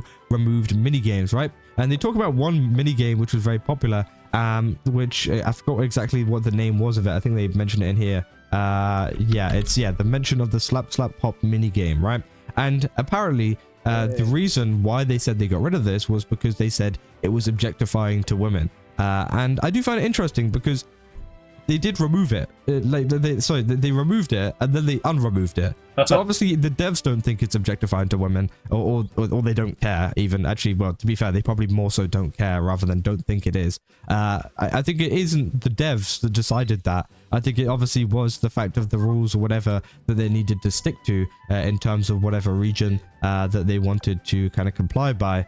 And yeah, I think it is pretty crazy, right? Because they've just brought it back, even though they just said it was objectifying to women, which I think, you know, I don't care. You know, honestly, at the end of the day, I think, you know, it's great that they have removed the kind of censorship, and they've kind of brought everything back, or they're going to at least. I think that is great, and I think that is a real positive for the game, because honestly, I might go back and try it now. You know, once they get everything sorted out and they have the uncensored client out, I'll go and give it a go, because again, they have earned at least my respect in terms of listening to the players and yeah, saving their game essentially, because that is essentially what a good company does. They listen to their players, and they don't make stupid decisions like this, or not even they don't make stupid decisions like this, they correct stupid decisions like this, and that is exactly what we've seen today. So again, at the end of the day, I do think it is a really, really big win for Brown Dust 2. It seems like all of these skins, including this change and whatever, are not going to be made, and they've literally just undone a lot of this work. Now, obviously, there's going to be a lot of wasted labor and things, you know, because, you know, there's been artists and whatever that have worked on these models, these new models, the censored ones, which obviously, you know, it doesn't really matter at the end of the day. I think, honestly, if the game can be better, and I'm sure that even the artists want to be creating you know, more of the uncensored art over the other art, you know, I feel like they probably would be happier about it, even if they did have to waste a little bit of work on it anyways. So again, I do think this is a big win for Brown Dust, and as I said, with the artists, they do really kind of hone in, you know, they make a lot of really cool animations and stuff for their characters, in terms of like the kind of burst animations or whatever you call it. They look really, really cool, and you can tell they put a lot of effort and passion into it. So I feel like this is going to be a huge win for a lot of the devs too, because I'm sure that the devs don't even really want to do this, right? They're doing it because they want the game to survive. They want the game to obviously not be taken down in these certain regions. But I think now, obviously, this is the most appropriate response to it. I think the first response just was not very good. And it is good just to see that they have kind of gone back on it. And obviously, yeah, there's many players as well saying victory for the players. Just highlights how fragile modern game devs are under mob pressure.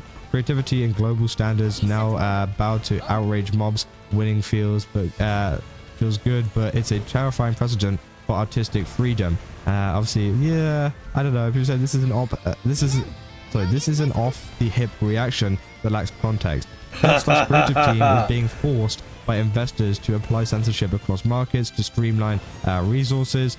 Player base hits the bottom line directly and immediately by refunding and leaking their accounts. 100 artistic freedom would be to not censor stuff. Which, yeah, I think that's incredibly odd. I don't know why they say, like, oh, it sets a terrifying precedent for artistic freedom. I think artistic freedom is not being able to do things because a certain region tells them not to, right? I think it is crazy, you know? They're saying, well, this won't be coming to Steam, which, again, I don't think it was anyways. That they bend the knee once, they'll bend the knee again. It's all about money. Don't be fooled. And obviously, a lot of people are still skeptical about exactly what's going on. Obviously, it's a great change now, but maybe further down the line, we could see, you know, some other issues going on. But I think that is a kind of, I guess, you know, something to look at in the future, right? I think it is something to look at, you know, to see whether this company does end up making any more bad changes or if they continue to listen to their players and, you know, kind of avoid another situation like this again. But overall, really, really good for Brown Dust 2. Can't wait to see what they really have going on, you know, in the future and if they stick to this, and hopefully they do, you know, stick to it. But yeah, that's about all I got for this video. If you guys did enjoy it, don't forget to leave a like and subscribe.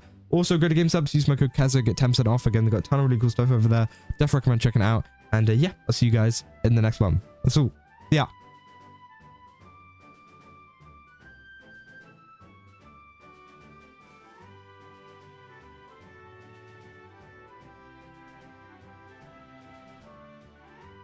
What's worse than doing when streamers ruin their life?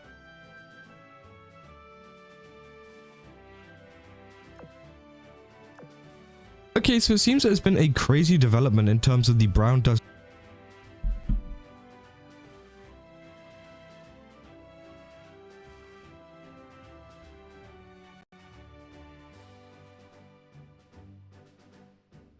Newbie guide. Hey everyone, I made this video to help new players get into Brown Dust 2. So let's dive in. Chapter 1 kicks off right when you start the game, and I suggest playing through it without skipping anything, so you can get a good feel for the game.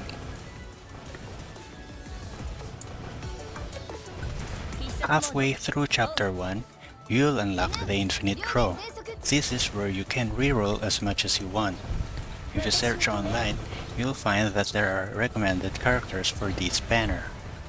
So, here are the recommended characters.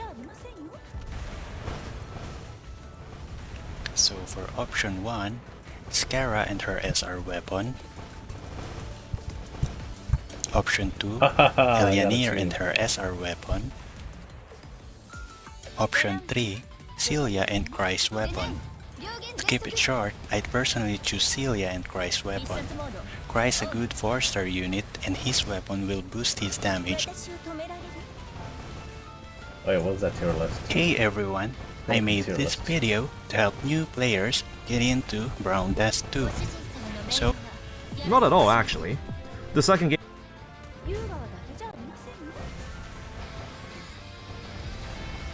From a game that seemingly has worse thirst bait than Nikke, and a gearing system more convoluted than Genshin, Brown Dust 2 has been my guilty pleasure for the past month. This was recommended by some of you, and after seeing some of the advertisements for it, I thought, why not? And fun fact, this will be the first gacha game with the 17+ age rating that's actually deserving of it. Snowbreak and Nikke both surprisingly are 12+, so even little 13-year-old Timmy can play them. The shamelessness is on full display with Brown Dust 2. This is the first gacha review that I will be censoring some scenes because I really don't know how much of it is safe to show. Anyways, this will be the 5th volume of the series I like to call the Atrocious Gacha 500 Reviews, megabits, where I will play the game in question as a low spender for a month and go over the casual player experience such as progression, gacha systems, presentation, and so on. This is an action turn-based RPG with art style that's completely unique and absolutely does not resemble any other JRPG in existence. My name is Psyche, and let's go on an adventure. Brown Dust 2 is developed by a Korean game studio called Game FSN, which is a subsidiary of NeoWiz, a major publishing company whose logo looks like 8 butt plugs in a ring shape. They were known for quite a number of game releases, and including last year's popular Souls-like Lies of P. Aside from that, I also recognize some indie roguelikes that I used to play back in my early YouTube days, like Skull the Hero Slayer, Dandy Ace, and the rhythm game DJ Max. Not too much dirt to dig up for the developers. Now, one immediate question that may jump out to you is, what kind of a maniac names their game after the stuff that gets excreted from my toilet every morning? Well, the story begins with the first game with the same name. The idea at the time was to name it after the dust that gets kicked up by an army as they march into battle. The name sounds cooler in Korean, but in English it sounds a little suspicious. The original Brown Dust released in 2019 and featured a grid-like battlefield where characters attack in certain patterns. There was a story mode, but in 2020, the game was renamed to Brave 9 as they felt the story more closely followed a band of adventurers instead of a kingdom at war. Surprisingly, you can still download it and play it today. It is still in service. But what about Brown Dust 2? Do you need any prior knowledge of the series to enjoy it? Well, no, not at all actually. The second game actually takes place before the era of the first, making it a prequel of sorts. There will be some characters that make returning appearances here, and some of the sprite art is actually the exact same as the first game. The story follows a simple village boy, Lathel, adopted by the village chief and his daughter, Misha. One day, Lathel goes into the forest to retrieve Misha's dropped necklace, only to find a mysterious warlock wielding powerful dark magic after his life. Bewildered, a mysterious girl appears to his rescue. Having survived the ordeal, Lathel wakes up in the village to team up with his buddies and find out why a warlock was lurking in this town for a while, and find a way to banish him. The girl from earlier introduces herself as Justia, a sword for hire that was investigating the appearance of warlocks in the area. She appears human but has two small horns on her head, and upon seeing the sight of Lathel's blood, she becomes thirsty. There's something extraordinary about Lathel's blood. And upon further investigation, the team finds that the village chief and Misha are nowhere to be found. Retrieving a spare key, the team busts into the village chief's house and manages to find a secret entrance to a basement. Rushing in, the team finds the chief and Misha in the decrepit chamber, with no one else in the room. And what do you know? The warlock was the dad this whole time. Oh, and Misha's dead. You kill Dad, but not before revealing that Lathel's blood has the special property of something called the blood imprint. Now with nothing left for him in the village, and harboring a deep hatred for warlocks, Lathel leaves with Justia on her journey to rid the world of those wielding dark magic. The story is as simple and personal as it gets. You travel the different kingdoms in search of allies and information, visit all sorts of locales from a big city to a desert town to a mage tower to underground caverns. With the narratives, not being the best I've seen, but good enough for when it counts, with genuine moments of character development. Regarding the gameplay, it's mostly intact from the original Brown Dust, with quite a number of enhancements, like displaying a 3D grid, being able to toggle the view, and previewing enemy attacks. You can bring a maximum of 5 characters into a fight, and when you bump into an enemy in the overworld, a battle is initiated. The player always goes first, and you can order your units in the order that their attacks will take place. So generally, place buffers before your attackers. Each character has a normal attack, a movement skill that lets you manipulate the placement of enemies, and skills that require a currency called SP. You start out with a number of SP points, and whenever an attack that does not require it gets used, 1 SP is recovered. The SP skills also have a cooldown, so no spamming them. They will generally deal damage in a specific pattern, and fights often become almost like puzzles as opposed to turn-based combat. How do you optimize your main damage dealer's attacks? See, when an enemy gets moved, if they don't bump into another target in its path, they actually just take no damage. But that's usually worth it for your damage dealer to swoop in and capitalize on the positioning.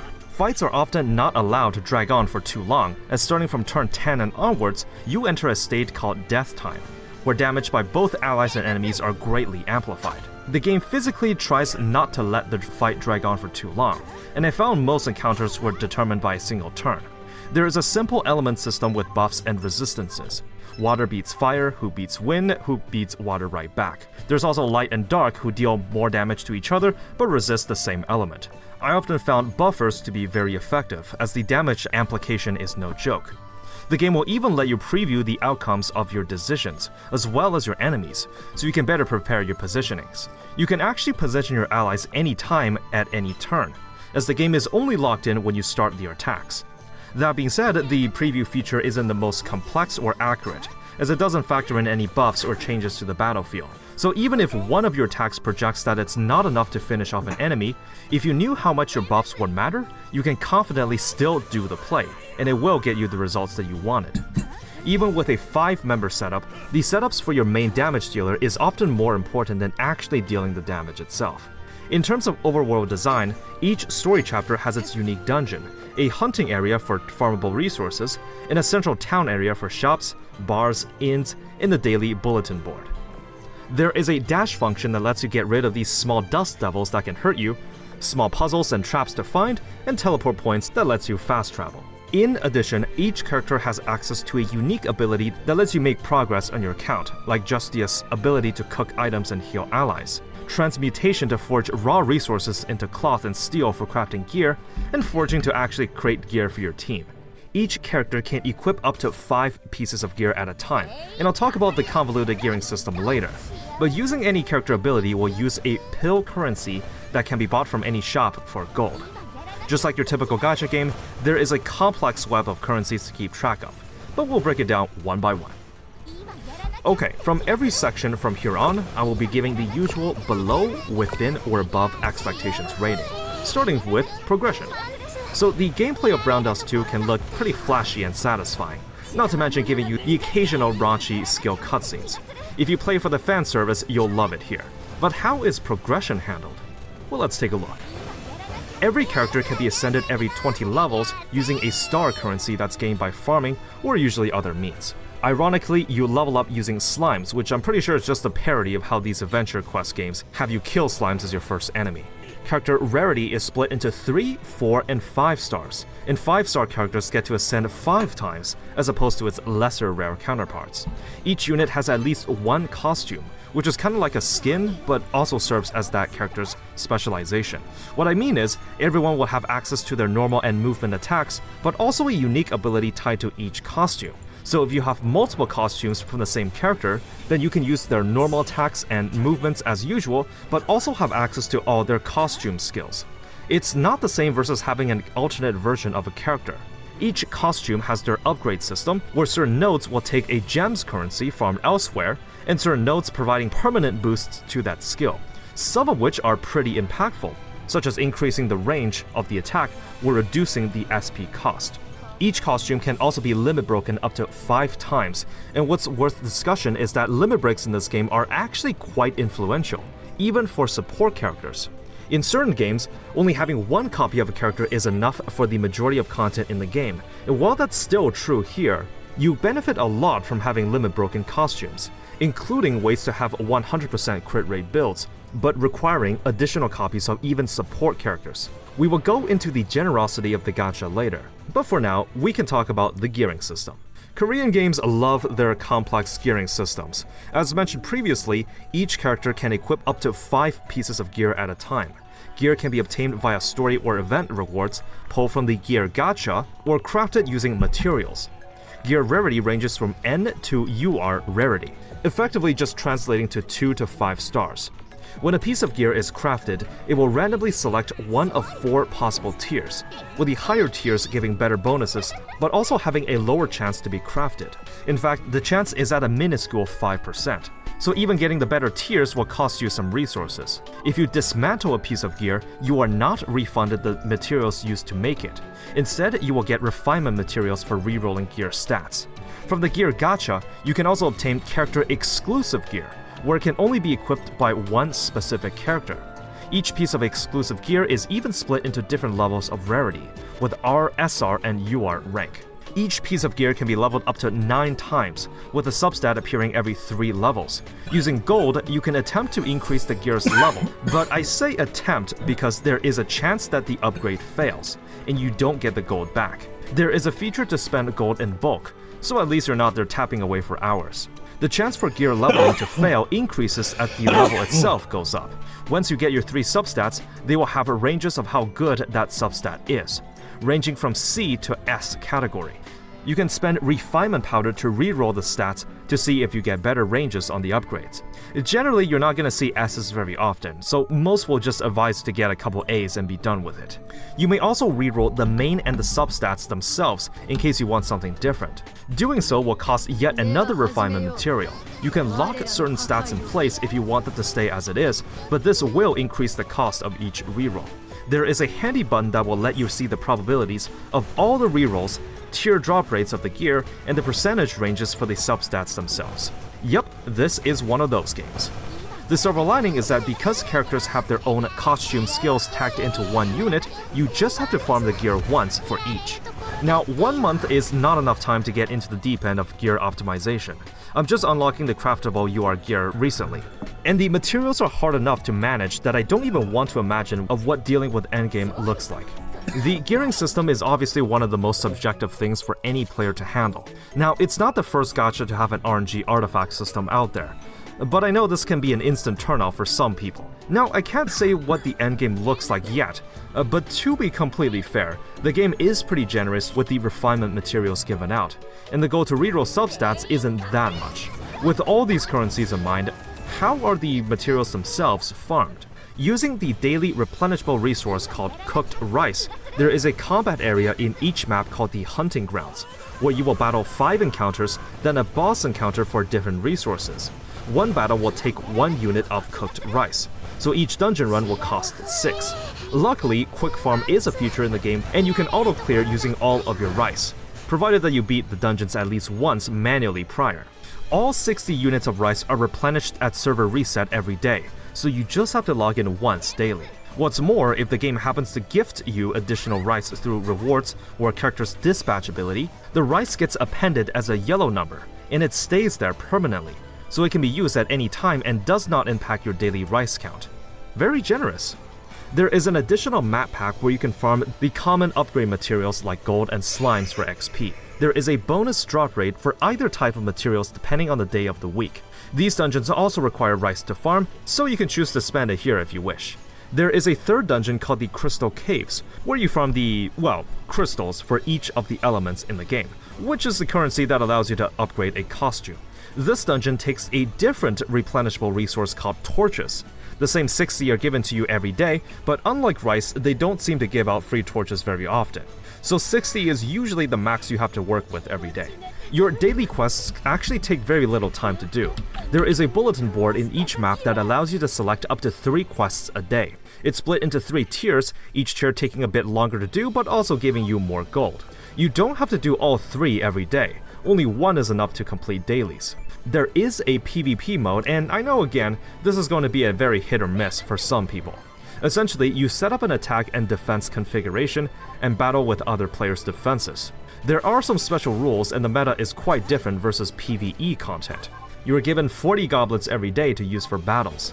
Now, the best case scenario for gacha games to do PvP, in my opinion, as I have stated before, is to have it as just something for whales to compete with. The game should not lock meaningful or significant content behind this mode. Luckily, in this case, it doesn't. But there is a catch. By participating in PvP, you get this metal currency that can be used for the seasonal shop. Most of it are just common upgrade materials, but you are able to buy a copy of a 5-star character here with enough medals. This means even for free-to-plays, you are encouraged to spend your daily 40 goblets in PvP. But if it's not your thing, you can just let the game auto-battle for you. It doesn't have the smartest AI, and I'm usually just losing mine since I don't have a built-up roster. But you still get medals even if you lose, so just participating is enough. These are the main modes to progress your account. There are a couple more, but they mainly lean into the late game, so I will go over that in due time. Progression gets a within expectations rating from me. For now, let's talk about the goods. Brown Dust 2's gacha system, to put it plainly, is actually pretty generous. Yes. Now, it goes without saying, having a gear gacha in addition to characters can rub some people the wrong way, but I'll let you decide that after I explain the system. The gacha currency takes on the form of dia, which is just diamonds, but you know. 1 pull will cost 200 of it, so a multi or 10 pull is 2,000. The chance for a 5-star costume is 3%, which is admittedly on the higher end. As usual, there is a 50-50 coin flip, or 1.5% for it to be the rate-up costume. the rate up for an exclusive piece of gear is 5% for the UR version. But be warned, as the rate up chance is still only 1.5%. There is a pity of 100 pulls before a 5-star costume or gear is guaranteed. But again, be warned, the pity is for any 5-star to drop, not the rate up one. This specific pity is shared universally across all banners, but split into costume and gear counts respectively. The rate up item has a pity of 200, and it is referred to something called draw points, and 1 is accumulated whenever you pull on that banner. However, unlike the previous pity, this one is not shared across banners. So if you want to guarantee a specific costume or gear, you would have to save enough to pull 200 times on it. You can choose to convert any draw points to something called Powder of Hope. If a banner expires, then any remaining draw points are automatically converted to powder. This powder can be used in the shop to exchange for certain costumes that rotate on a bi-weekly basis. But just a heads up, these featured costumes are not the ones on Radon. You cannot use powder to get the current banner items, so it's not as good as having Nikke's permanent mileage tickets. This might make it seem pretty typical, but the game is quite generous with the amount of free gems and tickets given out. It's something you really just have to notice for yourself, but it's around the same level as Nikke, if I'm gonna be honest. What? If not slightly more too.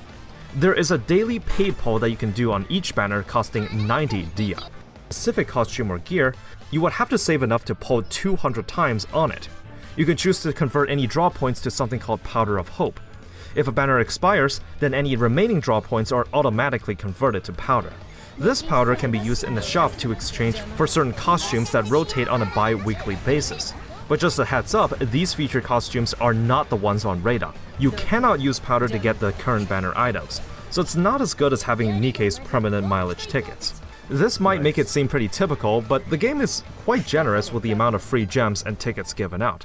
It's something you really just have to notice for yourself, but it's around the same level as Nikke, if I'm gonna be honest. If not slightly more too. There is a daily paid pull that you can do on each banner costing 90 dia. But here's what surprised me. There is also a free daily pull for every rate-up banner.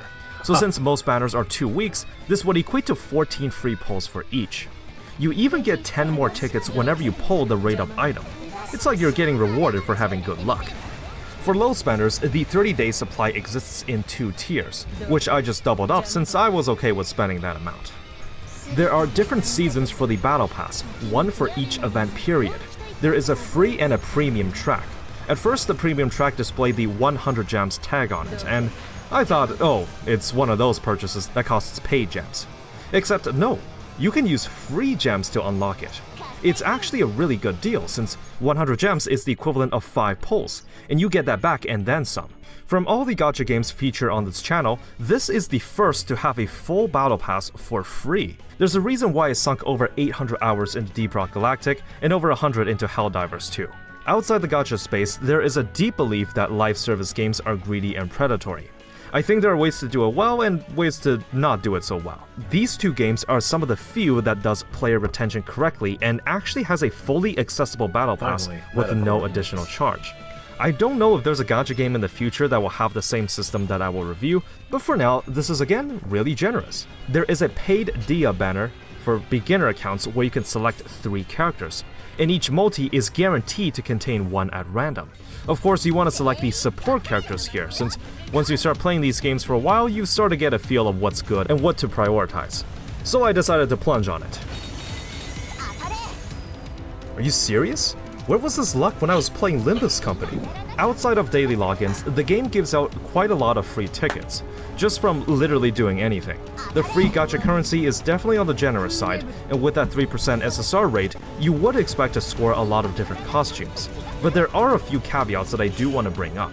The first, as stated in the progression section, is that limit breaks are more important in this game than some of the others I've played. You don't have to roll for dupes, it's not a hard requirement by any means, but you do benefit quite a lot from having them. There is a standard pool of characters, but most of the banners feature limited characters. They are not added to the general pool after their banner period ends. Now I know this is literally the standard for gacha games, but I feel Nikke players have been so spoiled that somehow I expected something different. That being said, you actually get free copies of certain SSRs just by progressing in the story. And if you enter the inn in each map, you may recruit certain 5 stars using these scrolls that are also given out from time to time. The pool is pretty large, and some of the 5 stars are pretty good. Oh, and I guess the third caveat is that gear gacha exists too, and limit breaks are pretty helpful, but you can be the judge of that. Gacha and monetization gets a within expectations rating. I think it's very close to being above my expectations, but if you compare it to Nikke, like, how do you even beat this? Now, the game is approaching its first anniversary this week actually, on June 13th, so it's possible that some of the limited characters will become permanent, but for now, I'll just leave it at that. Opening the game for the first time genuinely surprised me. The game plays like a typical JRPG, but the style, at least to me, was brand new. The game world is beautifully rendered with hand-drawn assets, covered with layers of blur to emphasize the depth of the environment. There are dialogue cutscenes, some special scenes with the sprite art, and the first couple of chapters are fully voice-acted in Japanese and Korean, but the later chapters only have certain dialogues with voiceovers. The environmental design is pretty diverse. There's an odd sense of adventure and personal touches, and the music is pretty well done too. It really makes you feel like going on an adventure and visiting all these locales across the land. I know the look and style can resemble some existing JRPGs out there, but hey, how Brown Dust 2 sets itself apart is, well, through all the shameless fan service. This is the game that Nikke wishes to be if that 12+ age restriction was not in place. The skill and character animations are beautifully animated for the right or wrong reasons depending on how you see it, and hey, there's quite a bit of eye candy for the non-existent female fanbase too. Autoplay does exist for the game, and it's done in a way that makes sense.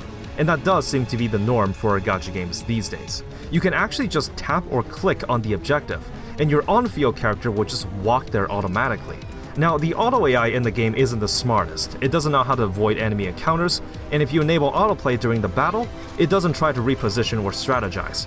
It just auto-uses everyone's costume skills and hopes for the best. I personally wouldn't use this feature unless you greatly exceed the level requirements for the stage, as, again, even if you win, the AI doesn't know how to use healing items and you still have to babysit it. Here's a nice touch too. When you skip a cutscene, the game will give you a short synopsis of what happened. There's a couple other games that do the same thing, and once again, I do believe that a skip button is a fundamental feature of gacha games. To my surprise, there is a PC client version too, with shortcut keys for the UI, and the game runs exceptionally smoothly.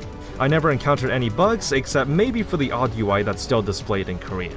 In terms of the UI itself, there's quite a number of quality of life features that I quite like, such as selecting gear to dismantle in bulk, where it just auto-selects the ones you want and you can complete the operation in like 2 seconds.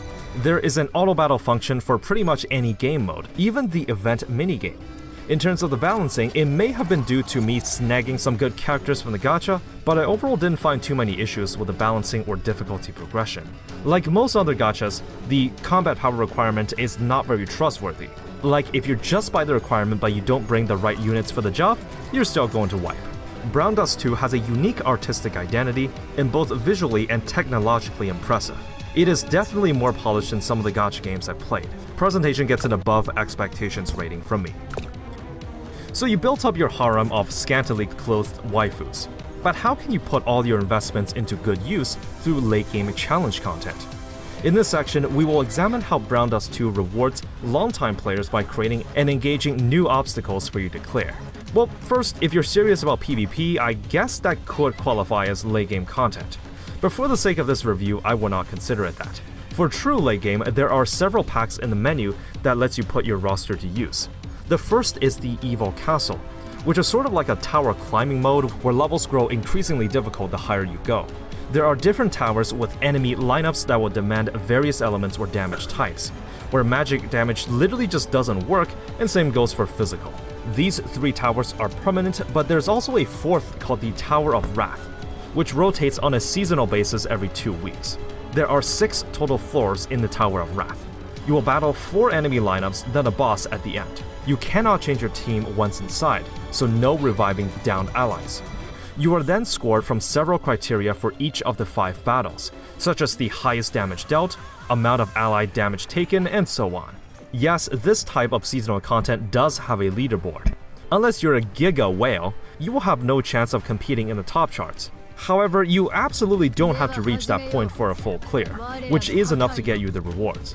The other type of endgame content is on another map called Last Night. This is kind of like a raid auto battler where you assemble a whopping 20 different characters to hit a boss automatically and your scoring is calculated. The raid itself is pretty visually impressive, but other than configuring the order in which your team attacks, you actually can't control anything. This mode mainly tests your knowledge of character builds and ways to strategize. Again, it doesn't take a genius to figure out that you won't be beating the whales, because of course a leaderboard exists here too. Every limited time event also comes with a separate raid mode called Fiend Hunter. It's basically a giant boss fight that takes up multiple grids with weak points and its attacks perfectly telegraphed. Equipped with your team, your goal is to deal damage to it before you wipe. When you enter the later stages with more health, you are allowed to form multiple teams for those seasoned accounts.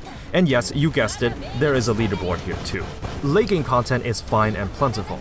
It gets an above expectations rating from me, as there are multiple avenues in which your well-built units can be used, instead of a singular challenge mode that rotates every 2 weeks.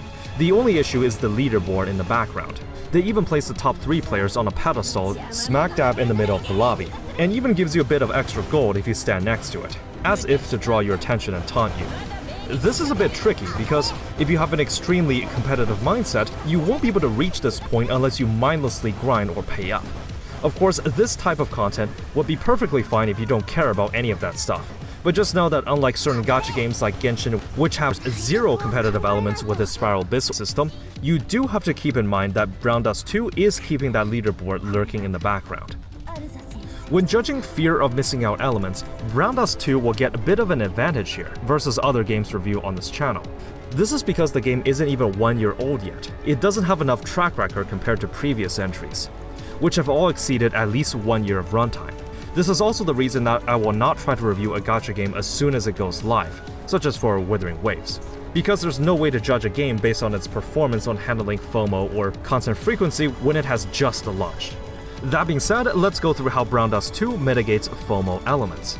In terms of character exclusivity, there is a pool of units that will only come back when there is a rerun or through other means. While there is a general pool of standard characters that can spook you, you can easily argue that it is possible that more characters will become permanent as time goes on, but I will review the product in front of me, and no one can predict the future. So first, there's no skins in the game, because technically the costume system already functioned as skins to begin with. In terms of what's actually exclusive, there's a unique piece of gear introduced with each event that you can get, which cannot be obtained through other means.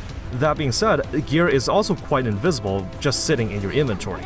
You can't really see it in gameplay like weapons like the 3D open world games. Throughout the 1 year runtime, there has been reruns of events and limited characters, such as the Idol Phantasma rerun that happened when I started playing myself. It's not quite as generous like Nikke that literally adds past events permanently to an archive. FOMO gets a within expectations rating from me. As a live service game, it is up to the developers to keep players engaged through consistent upload schedules and meaningful new content. How does Brown Dust 2 handle that? Well, the typical event takes 2 weeks for its runtime, which does seem to be the standard when it comes to these things in today's age. For each event, there is a story mode that can be read at any time and is actually separate from the gameplay modes. You get 5 units of the event currency that lets you enter levels. There are the normal and the challenge difficulty levels, each consisting of 12 stages. After you beat the 12th and final stage, Quick Play is unlocked and you can spend your daily 5 event tokens immediately and get the respective shop currency. As previously mentioned, there is a Fiend Battle raid mode to test your late game builds. It's definitely not something I have enough experience with, but it's there. At times, I've even seen some event mini-games to shake things up a bit. Taking a look at the event shop, it's actually quite generous with the amount of stuff you get if you participate, like a total of over 10 summon tickets. Throughout the month I played the game for, there has not been any downtime between events. Usually when the period is over, maintenance begins and the next event starts immediately. Looking at the game's website for news, there are developer update notices every 2 weeks or once every month. Basically a letter from the development team outlining any issues or content patches in the near future, in addition to announcing various quality of life changes and compensating the players accordingly. I think a good relationship between developers and the player base goes a long way to build trust and loyalty. I always like to see it when they do this, so Brown Dust 2 gets a passing grade in this regard as well. Variety and content frequency gets a within expectations rating from me. So what do I have to say about Brown Dust 2? While compared to its predecessor, this game is unusually polished and a major step up from its prequel. The story is one of the most simple yet personal tales I've seen. There are moments of character development and camaraderie, and the maps are diverse with suitable environments and music design. Despite having a turn-based gameplay loop, which usually drags out the game by having multiple turns, Brown Dust 2's system is quick and heavy in brain usage, where lining up the right attacks can end an encounter in just a turn, where drawn-out fights are actively being discouraged. Everyone will have their opinions regarding a weapon gacha or a convoluted upgrade system for equipment. The generous gacha is also home to some of the most, exotic character designs I've seen, something Nikke players will greatly appreciate. The game hits all the right spots in regards to having a good standing in the gacha industry, while also promoting whales to support the game financially. For me, this game is a solid 8 out of 10. Just recently, they announced a collab event with Mushoku Tensei, adding the two characters Eris and Roxy to the events while also giving them a unique story mode. With these reviews, I will also answer a subjective and personal question. Am I in or am I out? Do I see myself playing this for the near future, or do I quit? Well, I'm a pretty big sucker for these simple adventure stories that don't necessarily contain a lot of lore, but it feels personal enough that you really get to know the characters. I'm currently in the 9th or so story pack, and it's actually quite intriguing in the direction that the story is going. I didn't really care too much about the PvP or raid content, but I think for the time being, I'll be sticking with the game for some extra weeks or month, uncovering the rest of the plot. For that reason, I'm in. Thank you for tuning in to the 5th volume of the Atrocious Gacha Review. This is honestly some of the most stupid fun I've had while playing it, because when my 30-day gem supply pack started running out, I haven't even realized that it's been a month and it's time to make the review. Let me know what you think of Brown Dust 2, and you can suggest which game to try out next on the Discord server. I've already picked out the next entry, and it's going to be for Honkai Impact III. Thank you for watching as always, and remember, have fun out there.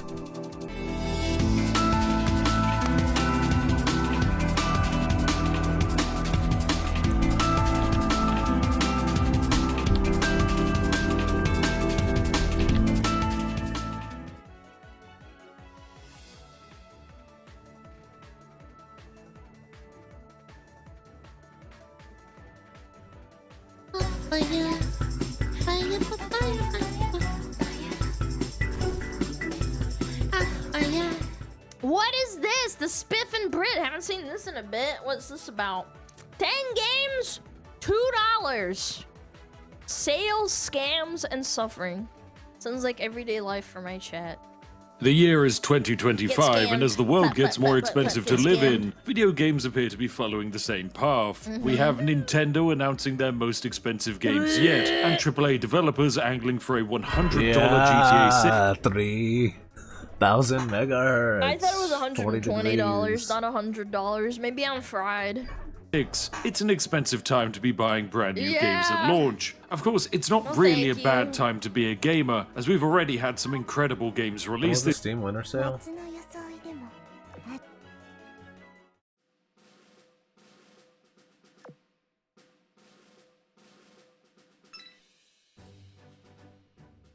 Ooh, lost pause. You lost pause.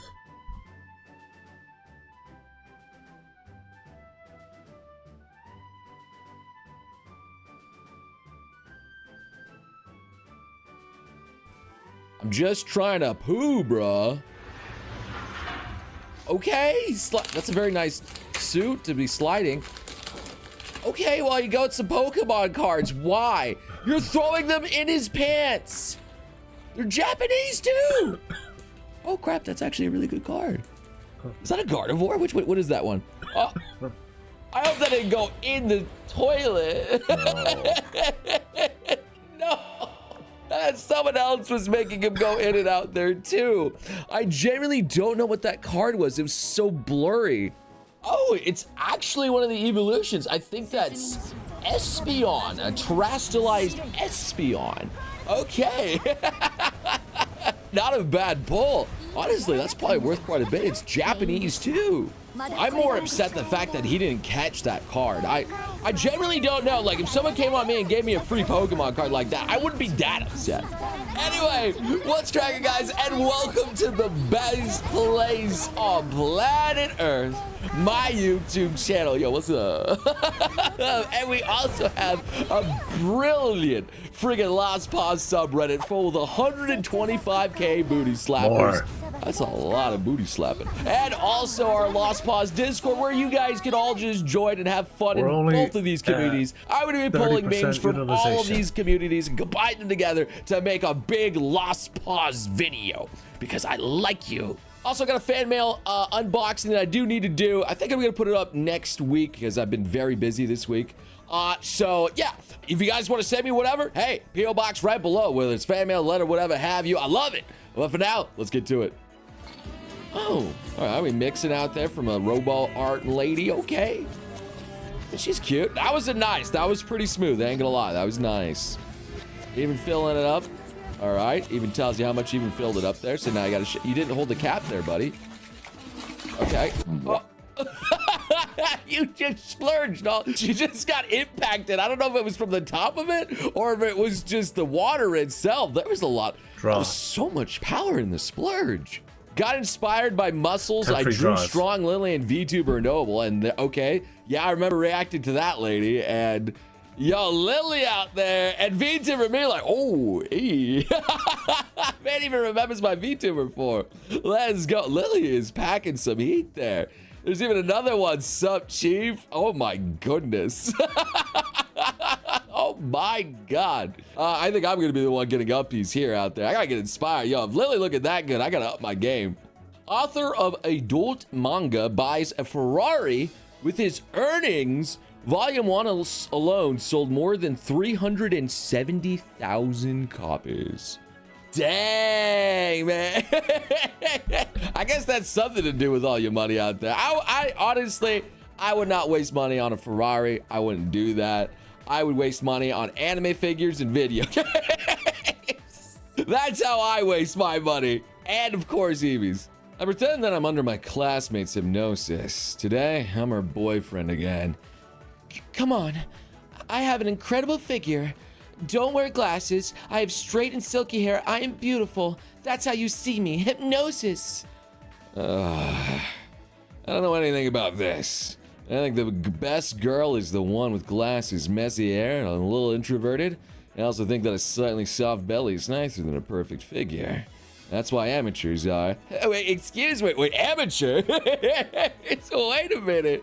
Where you going with that sentence there? Wait, I only know one way that you put amateurs into a sentence, and that's, well, that's a certain fluff kind of brand, off-brand.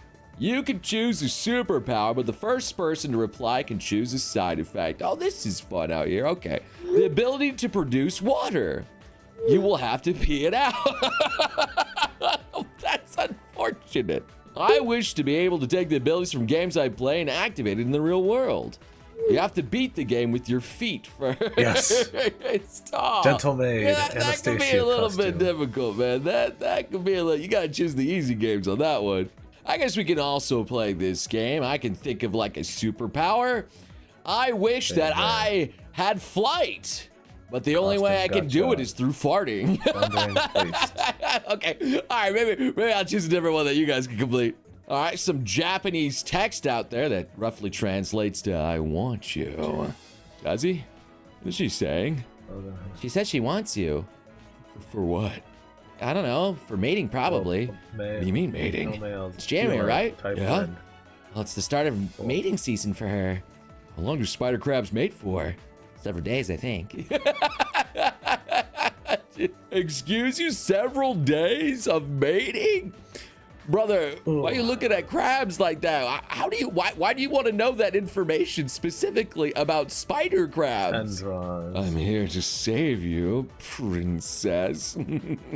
Okay. Oh, Mr. Hero. The rumors were true. The princess was a beauty. The hero's brave. Oh yeah, except she was a prince, not a princess. Yeah. What? Wait a minute. You can't just kind of walk that one off out there. I saw what you did out there, full brain. It tries to trick you, thinking like, yeah, it looks like a girl. It's female enough, you know. No, there's still the other parts to me going like, wait a minute. Wait a minute. Oh, Miku and Rin. Welcome back, Chubby. Oh, okay, I guess that's one thing. Instead of hubby, I guess. Oh my god, she's beating. I don't know if that was a hug or if Tenno was taking her out for that one. That was probably with love. Oh, Mina, she's getting all cozy there, aren't you, Mina? Yes, you are, baby. Excuse me. Okay. I asked for no pickles on my burger. Oh, I'm sorry, Haru. Take them off. Of course. Excuse me, you dum-dum. What? I asked for no pickles. Can you take them off now? Or better yet, give me your manager before I on your musume. You're gonna my musume? No. Dang, Haru, I didn't know she would like that, man. She kinda crazy. What is my musume though? What is she gonna do to me? Is she gonna pion me or something? How I feel walking around in the house with my robe. There will be no foolish wand waving or silly incantations in this class. I'm gonna try to get the reverse bunny. I'm the master of this household out here. Come on, students. Let's learn some magic. The only thing I will wear as a nightwear is like, I guess, a robe if it's like really, really cold. But any times, nah, nothing. People have asked us, what do bald friends do when they're alone? Rub it together? Oh, 2 Harry Potters.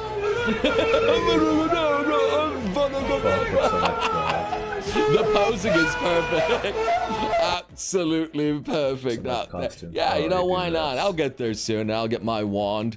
Don't worry, I'll be the Dark Lord of anime here soon enough. Really? Right in front of my poison. You could draw poison for Cusco. The Poison chosen specifically to kill Cusco. Cusco's poison. I don't know, man. I just wanted to do Krug's voice because it's kind of cute, man. I just like doing Krug's voice. It's very fun. It fills me with so much joy to do his voice. What'd I get? Impregnate me. Oh no, Girl, it's a male. Speech bubbles and thought bubbles are mixed it's a up. 5-star male. No, I hate this game. I'm uninstall it. Oh, Silent Suzuka, what are you doing? I mean, at least he knows. Yeah, I don't know what else to say. That is kind of forward, to say the least. I don't know if I've ever mixed up my thought and speech bubbles, though. Usually, there's never any thoughts in there to begin with. So someone decided to edit me into a pirate.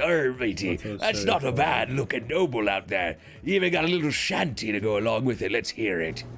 What do we do with a drunken noble? What do we do with a drunken noble? What do we do with a drunken noble in the early in the morning? Hey, hey, let's go shave him. Hey, hey, shave him. Let's go shave him. Wait, hey, no. Let's go shave him early in the morning. Don't do not in the morning, no. I mean, to be fair, I do shiver me timbers in the early morning too. I do shiver those timbers. There's Sadako. He slashes at her and, gave her a haircut. What was that? As I thought, short hair isn't all that's scary. Is this shipping scary characters together out here? She is less intimidating when you can see her eyes. And I honestly think that cut actually works pretty good. It's very flattering for her. Hey, yo. Oh, here's another bedroll. Thanks. Okay, it was a bedroll. All right. I bet you guys thought maybe it was something else. It was a bedroll, lads. Just a bedroll. Mom, why do humans always seem in a rush? Because they don't have much time as we do. All right. Humans are lucky if they reach 80. I mean, most don't even age over 100. And the next day, please don't die so soon on me. You're my best friend. I'll get you an elixir of life, or we can hire a necromancer. Wait, do you really think I'm... Oh, no. I mean, that's kind of a cute little thing for an elf to do. That's cute. I like that. To be fair, though, that kid is going to grow the heck up, and I'm pretty sure that elf girl is going to remain very small.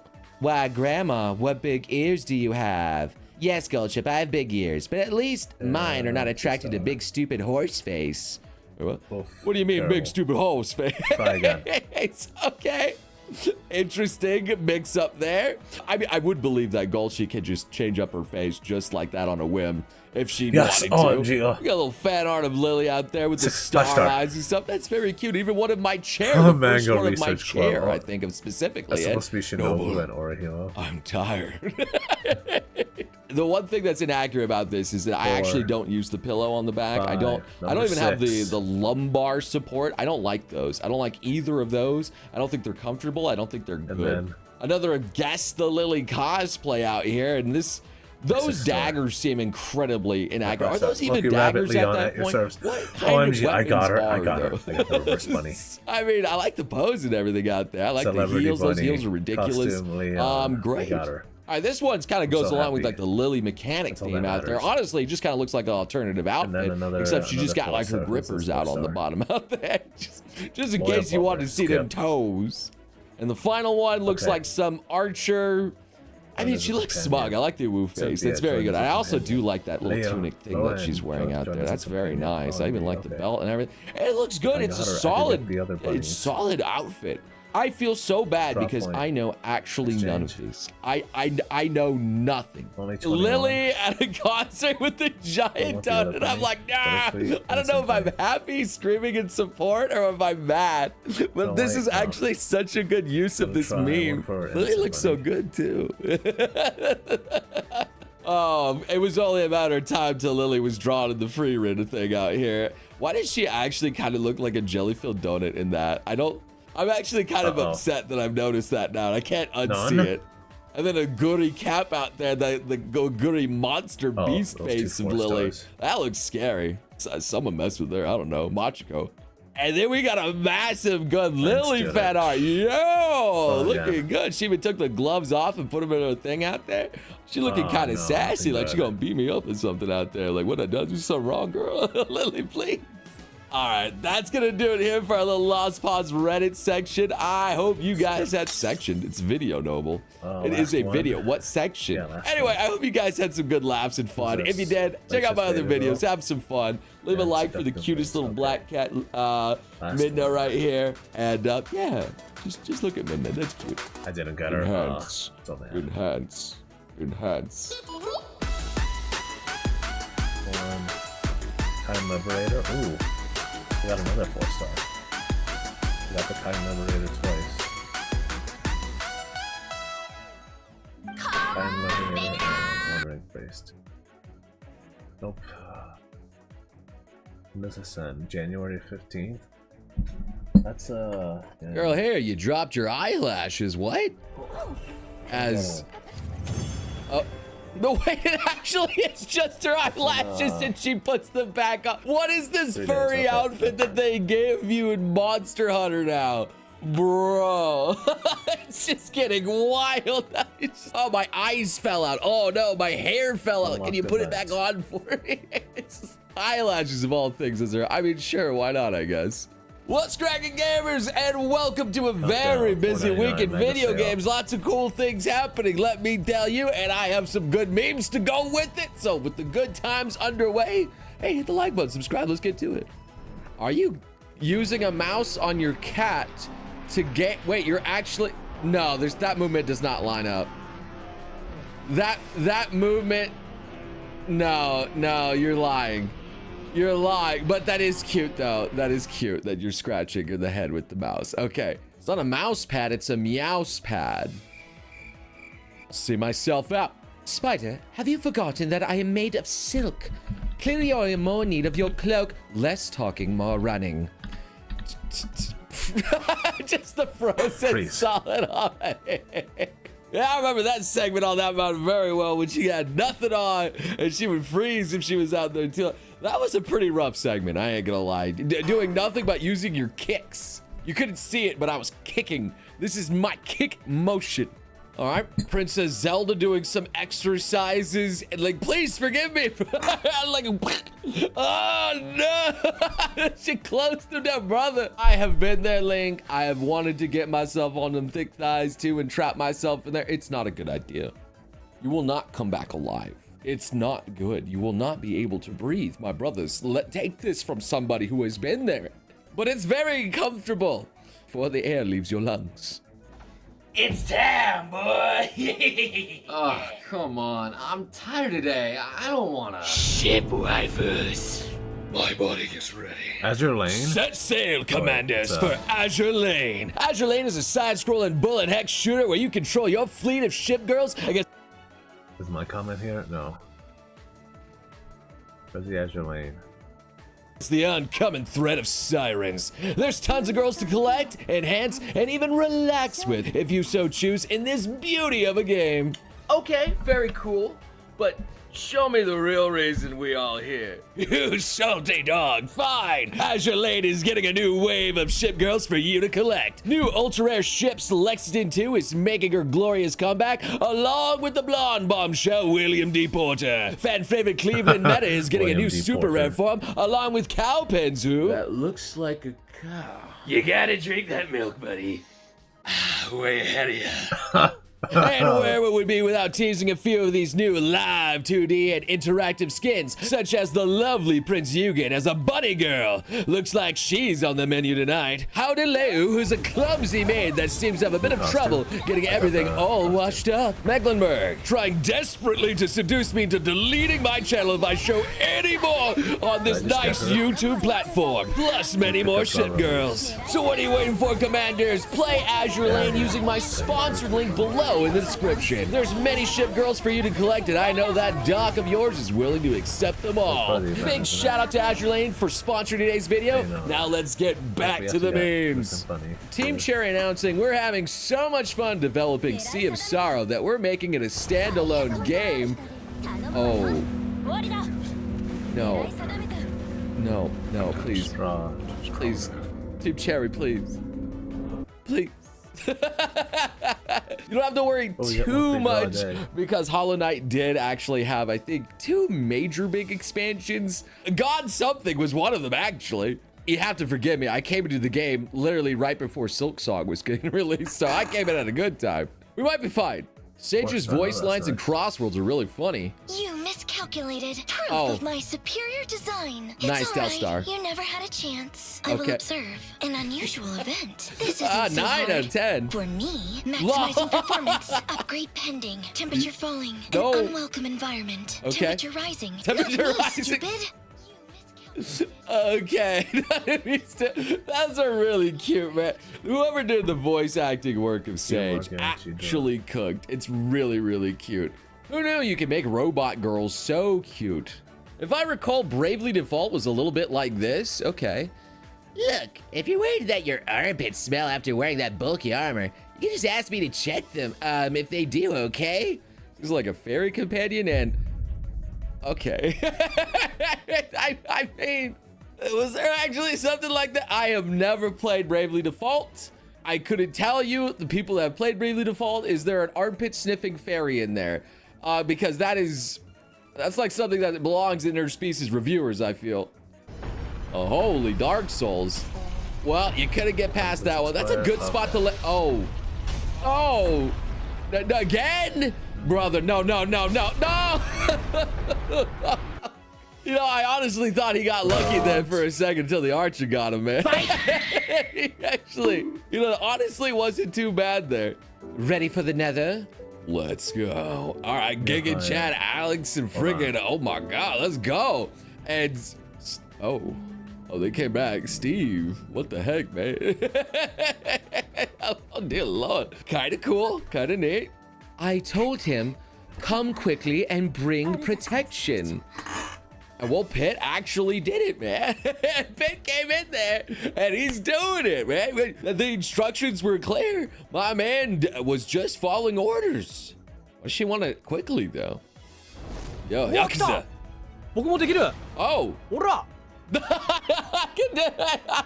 No shot. He could just take it off like a gangster, too. That's actually kind of cool. I ain't gonna lie. I could do it, too. Here. Chino, edit 6-packs to the pecs on me, man. Look, make me look good. So 2026, not looking so hot. But Sea of Sorrow release day, though. Now we dressed up, baby. Now we know what's cooking. Good looking. Yeah. I mean, I'm interested in a little nautical release out here. Could be fun. Or, you know, usually water worlds in video games are notoriously hard and bad. We'll find out. Sirens, but humans, as Miyabi my PC's burning now.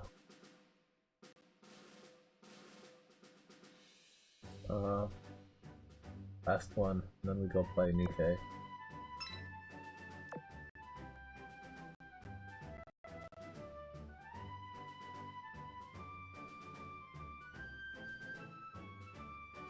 Okay, so it seems like recently there's been a little bit of a situation going on with an agency, which we've covered a little bit over on this channel before, being Socks Agency. Now, if you don't know, Socks Agency is a pretty new agency. Obviously, they joined around February 2024 here on Twitter. And yeah, we've covered them a few times, especially in regards to the whole Chacha Chilla situation, where she crashed out over the Minecraft stuff. Again, that kind of just fizzled out of nowhere. I don't know where that even came from. But yeah, obviously she was going after a lot of the Socks members and claiming stuff about them, which obviously just wasn't true at all, and there was a very, very strong response. But it seems like obviously Socks have been growing quite a bit, and it also seems like they are actually gaining some extra staff and stuff, so they have been doing very, very well. But they recently came out with a little kind of statement regarding obviously one of their talents, Yomi, and something that happened to one of their packages, because they say here during this statement, during Offkai, our talent Yomi was generously gifted fan items to a partner booth for transport to them. Now, if you don't know, Offkai is like probably, I would say, one of the biggest VTuber kind of conventions out there, especially over in America, right? Obviously, we got VExpo over here in the UK, and yeah, Offkai is usually one of the biggest ones for like VTuber, solely VTuber stuff, right? And again, yeah, it seems like obviously a lot of talent, they do get a ton of gifts in and kind of presents or whatever from fans that want to give them either, you know, fan art or maybe actually give them something cool. I don't know, like it could be anything. It could be fan art, could be, you know, anything that they want, essentially, almost. There's obviously some restrictions in terms of what the agency will let them send them. But yeah, obviously it is very, very nice, and this happens very often. This is a common thing, not even just at Offkai. It happened at TwitchCon, if you guys remember. I think it was Chibidoki or someone similar to that ended up getting their stuff just tossed out in the trash by you know, Twitch staff because they couldn't be bothered to send it to them or something. Apparently they said it was a risk to safety, even though they were literally just gifts to be sent off to the VTuber, because obviously a lot of the time the VTuber isn't there at the convention itself. You know, sometimes there are, obviously, you know, there's some VTubers that go IRL and they show up in person, right? And they're able to take the gifts home with them usually on that day, unless they get like a huge amount that they need to ship off. Yeah, maybe, you know, they're very lucky that day or whatever.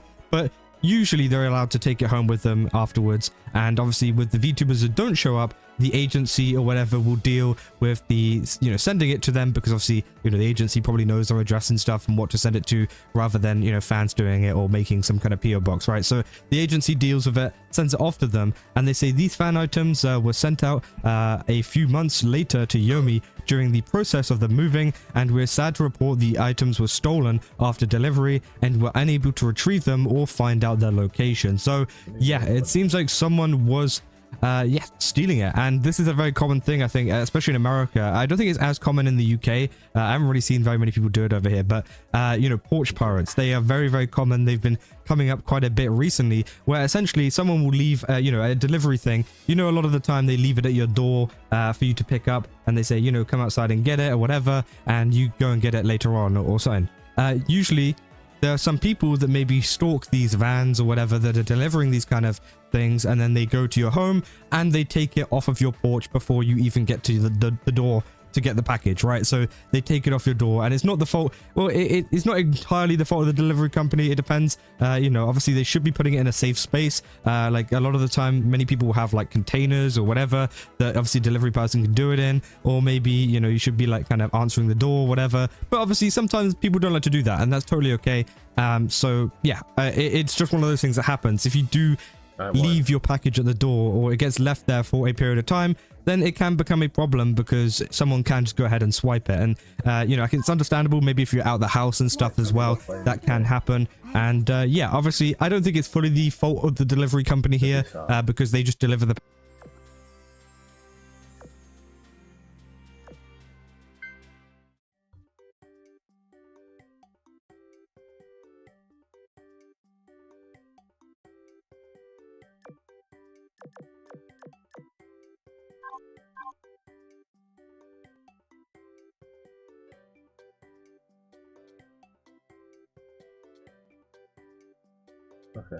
Okay, so this is Japanese places to visit. Overrated Japanese travel spots. Oh, okay. Okay. All right, first up is Ameoko in Ueno. Oh my god, it's so bad.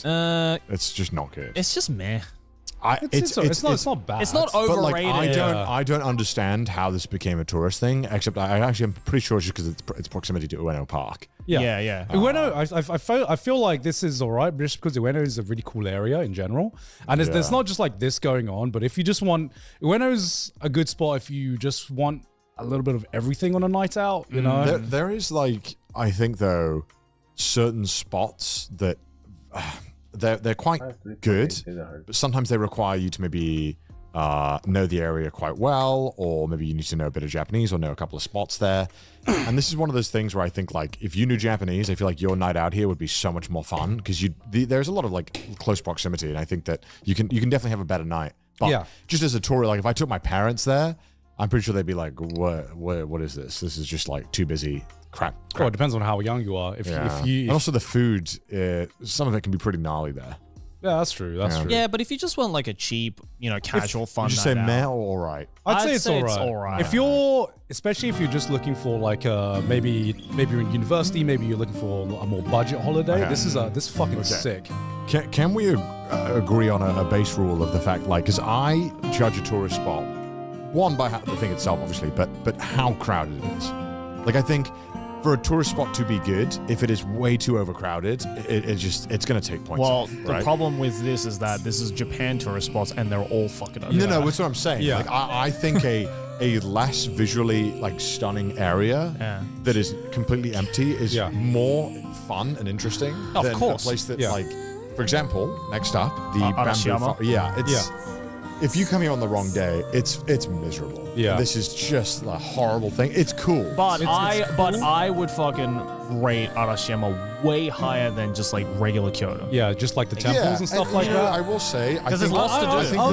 I was gonna put this in alright. I think it's worth visiting. Do you think it's worth visiting? Yeah. If you are in Kyoto, I think this place is good. However, what I would say is look on the map, and there are so many cool surrounding areas to this that are more visually interesting. The best way to get around Arashiyama is renting a bike. And there's some really, really amazing hotels in this area. Don't stay in Kyoto proper. So I think Kyoto Central can be a bit much, but if you really want to have more of a relaxing vibe, this area has some amazing riverside hotels. Yes, they're quite expensive, but I think if you really want to see this area and do some really cool shit, it's really like hidden away, but so it can be a very good area. Yeah, I mean, however, Kyoto is not our favorite cities at all. However, you come on the wrong day, they can be pretty brutal. Yeah, just don't go in the summer. Avoid the weekends too. Yeah. Kiyomizu-dera, I've been there. Kiyomizu-dera? The next one. This one? Is it? Yeah. Oh, that doesn't look like Kiyomizu-dera. Oh, wait. I think that's just. Oh, it's the other one in Fuji. Yeah, Fuji. Oh, fuck, what was it called? I can't I've been remember. there. Fuck. What the hell's it called? It's in Yamanashi, isn't it? Shit, I don't know. That Is one. it Yamanashi or I've been to this one, so I can't comment. Kawaguchi? Near But this just looks like a Kawaguchi. picture. Yeah. Like it looks like a place where you take a picture and be like, all right. Yeah, it's like a. I've seen this picture a lot of times when I've been near the Mount Fuji area. I haven't actually been here before. I've been there and it was But I've been to fine. Yamanashi. It was fine. It was alright. fine. Yeah, it's alright. It's alright. Disneyland, overrated. Overrated as Get fuck. that shit out. I cannot fathom when people come to visit Japan and they have like a week and they're like, yeah, we're going to I'm a Disneyland. certified Tokyo Disneyland hater, and that shit is overrated as fuck. I'm just a Disney hater. I can't. It is akin to like when The Simpsons, when they go to Tokyo and they go to American Land. It's like you have, and I understand there are Disney heads out there, and if that's you, sure. Also, just Universal is so much better of an amusement park. If you had to go to an amusement park, Fuji-Q, fucking Universal, they're so much better and cheaper than Disneyland. It's just so busy. You won't have fun. Osaka as a city or Dotonbori? Dotonbori. Dotonbori's okay. I really like Dotonbori.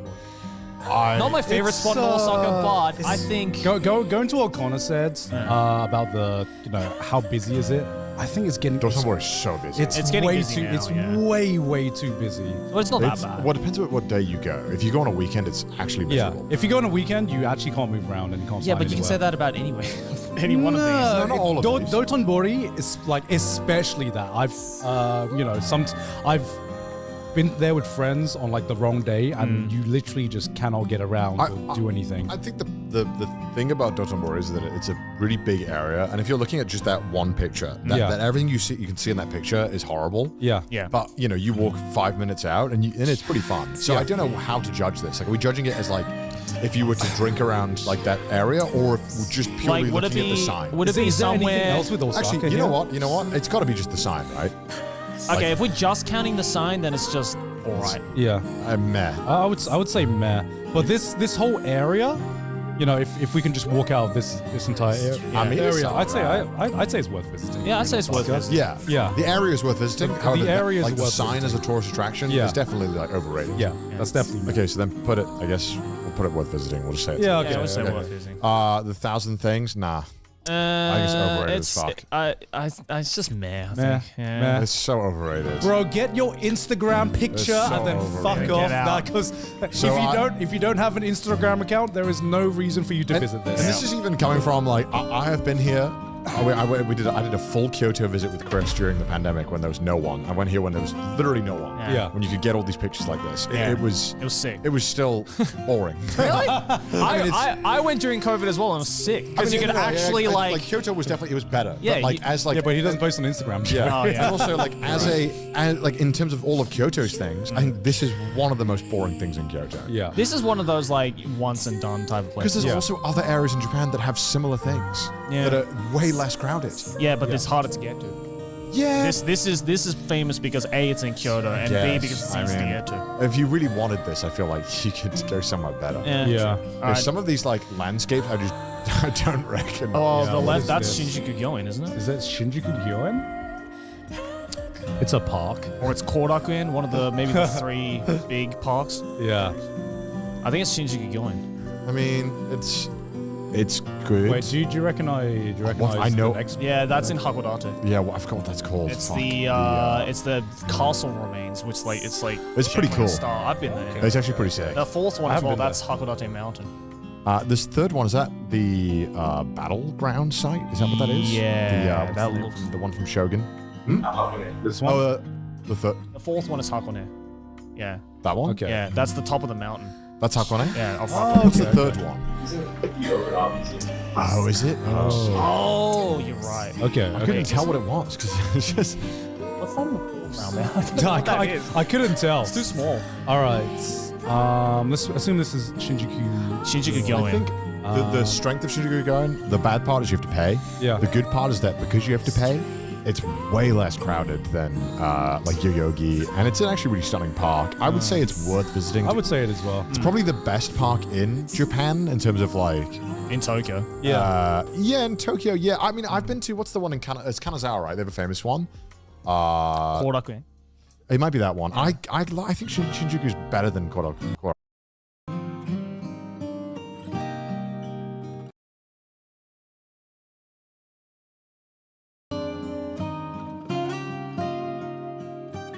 Goddess of victory, Nikke.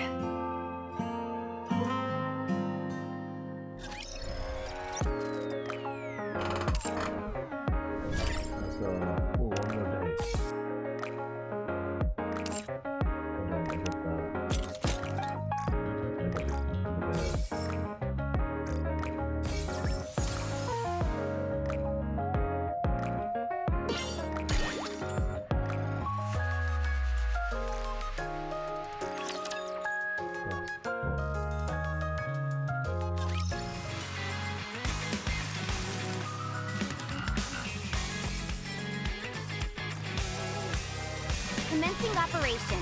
Leave the support to me.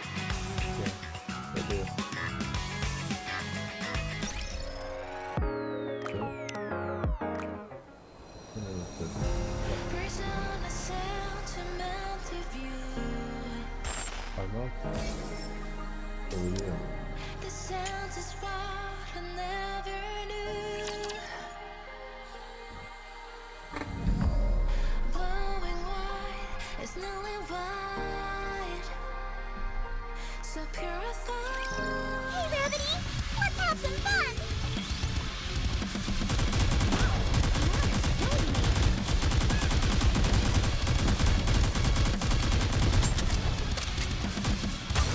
You hurt Valorta? Fire! Showtime for Noir and Stop!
I'm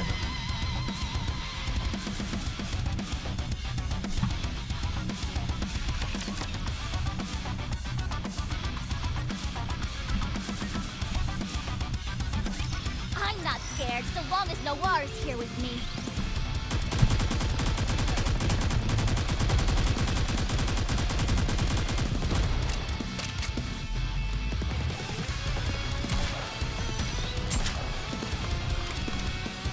Still got some fight in me. You have some time for Noir and Claw! Lock together, blood of helmet! I'm hiding!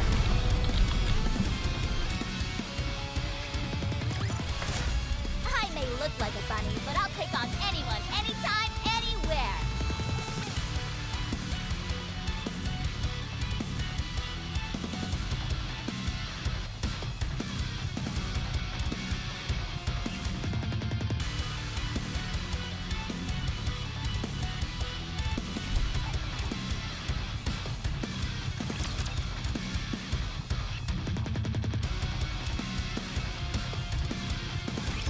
Proceed as planned.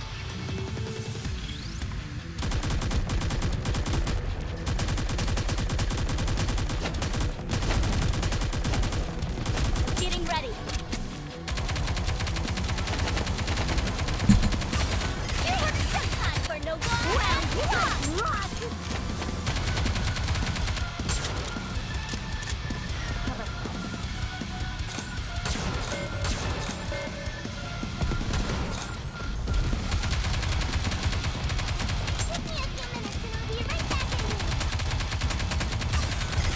I'll draw them in this direction.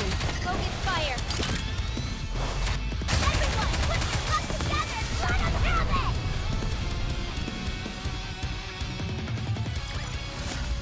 Battle complete.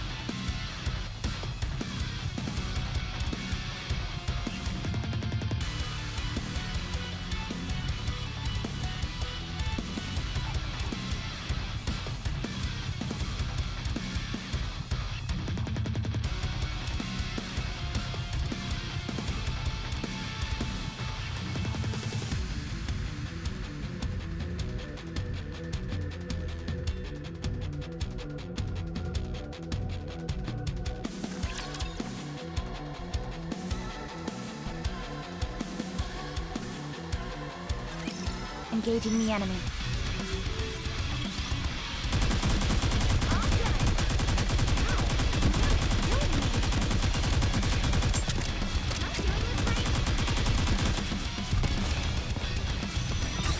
You have some time for Noir and Claw! Such a great time together!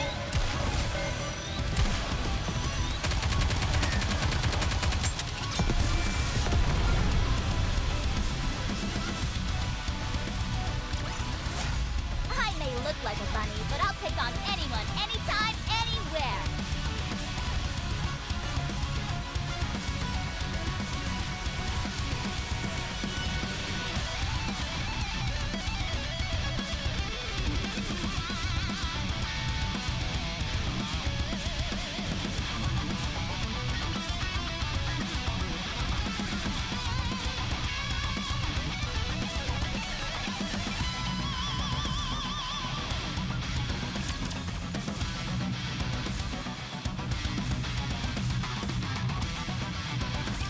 Proceed as planned.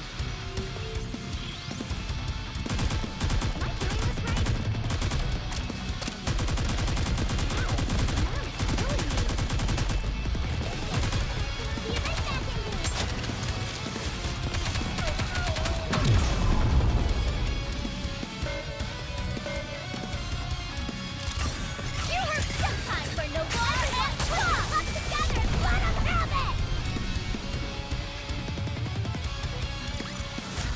This battle's finished. Moving on.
It's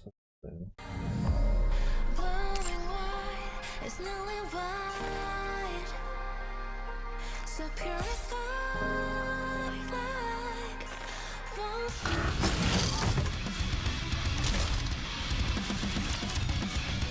Ooh, no, I can't.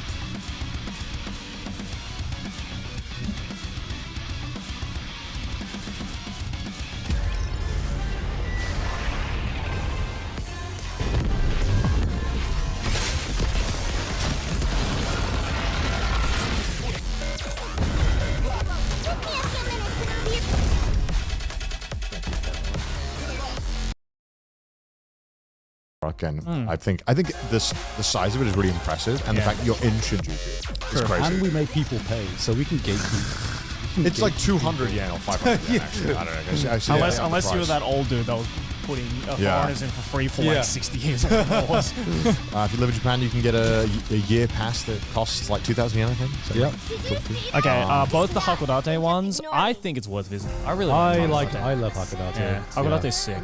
No, not that one. The fourth one. Isn't it Hakone the other one? Oh, sorry. I don't know what that one is. That one. That one's This one? Hakodate. Yeah. Oh, this one's from up the mountain. Yeah, Right, the mountain okay. range. Yeah. Hakodate's sick. Yeah. If you go during the summer as well, it's nice and cool. Well, all of Hokkaido is just worth visiting in general. Yeah. And it looks like Matsumoto Joe, yeah.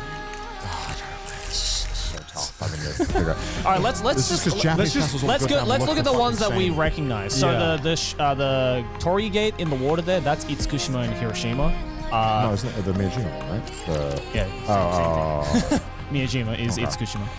Yeah, decent. I like Miyajima. It's good. It's been commercialized to hell and back now, though. So it's basically like, I mean, they got like 2 Starbucks on the fucking island now. Yeah. Like it's like a weird just kind the of, way God intended. Yeah, like it's like you have this serene Japanese countryside. Starbucks, put it everywhere. Put a cable car, put it with fucking But deers. in my opinion, That's good, though. It is good, though. it's better because also, you know, the whole it completely negates the draw of Nara Park. Because like Nara Park is all about like, oh, there's deers everywhere. Yeah. It's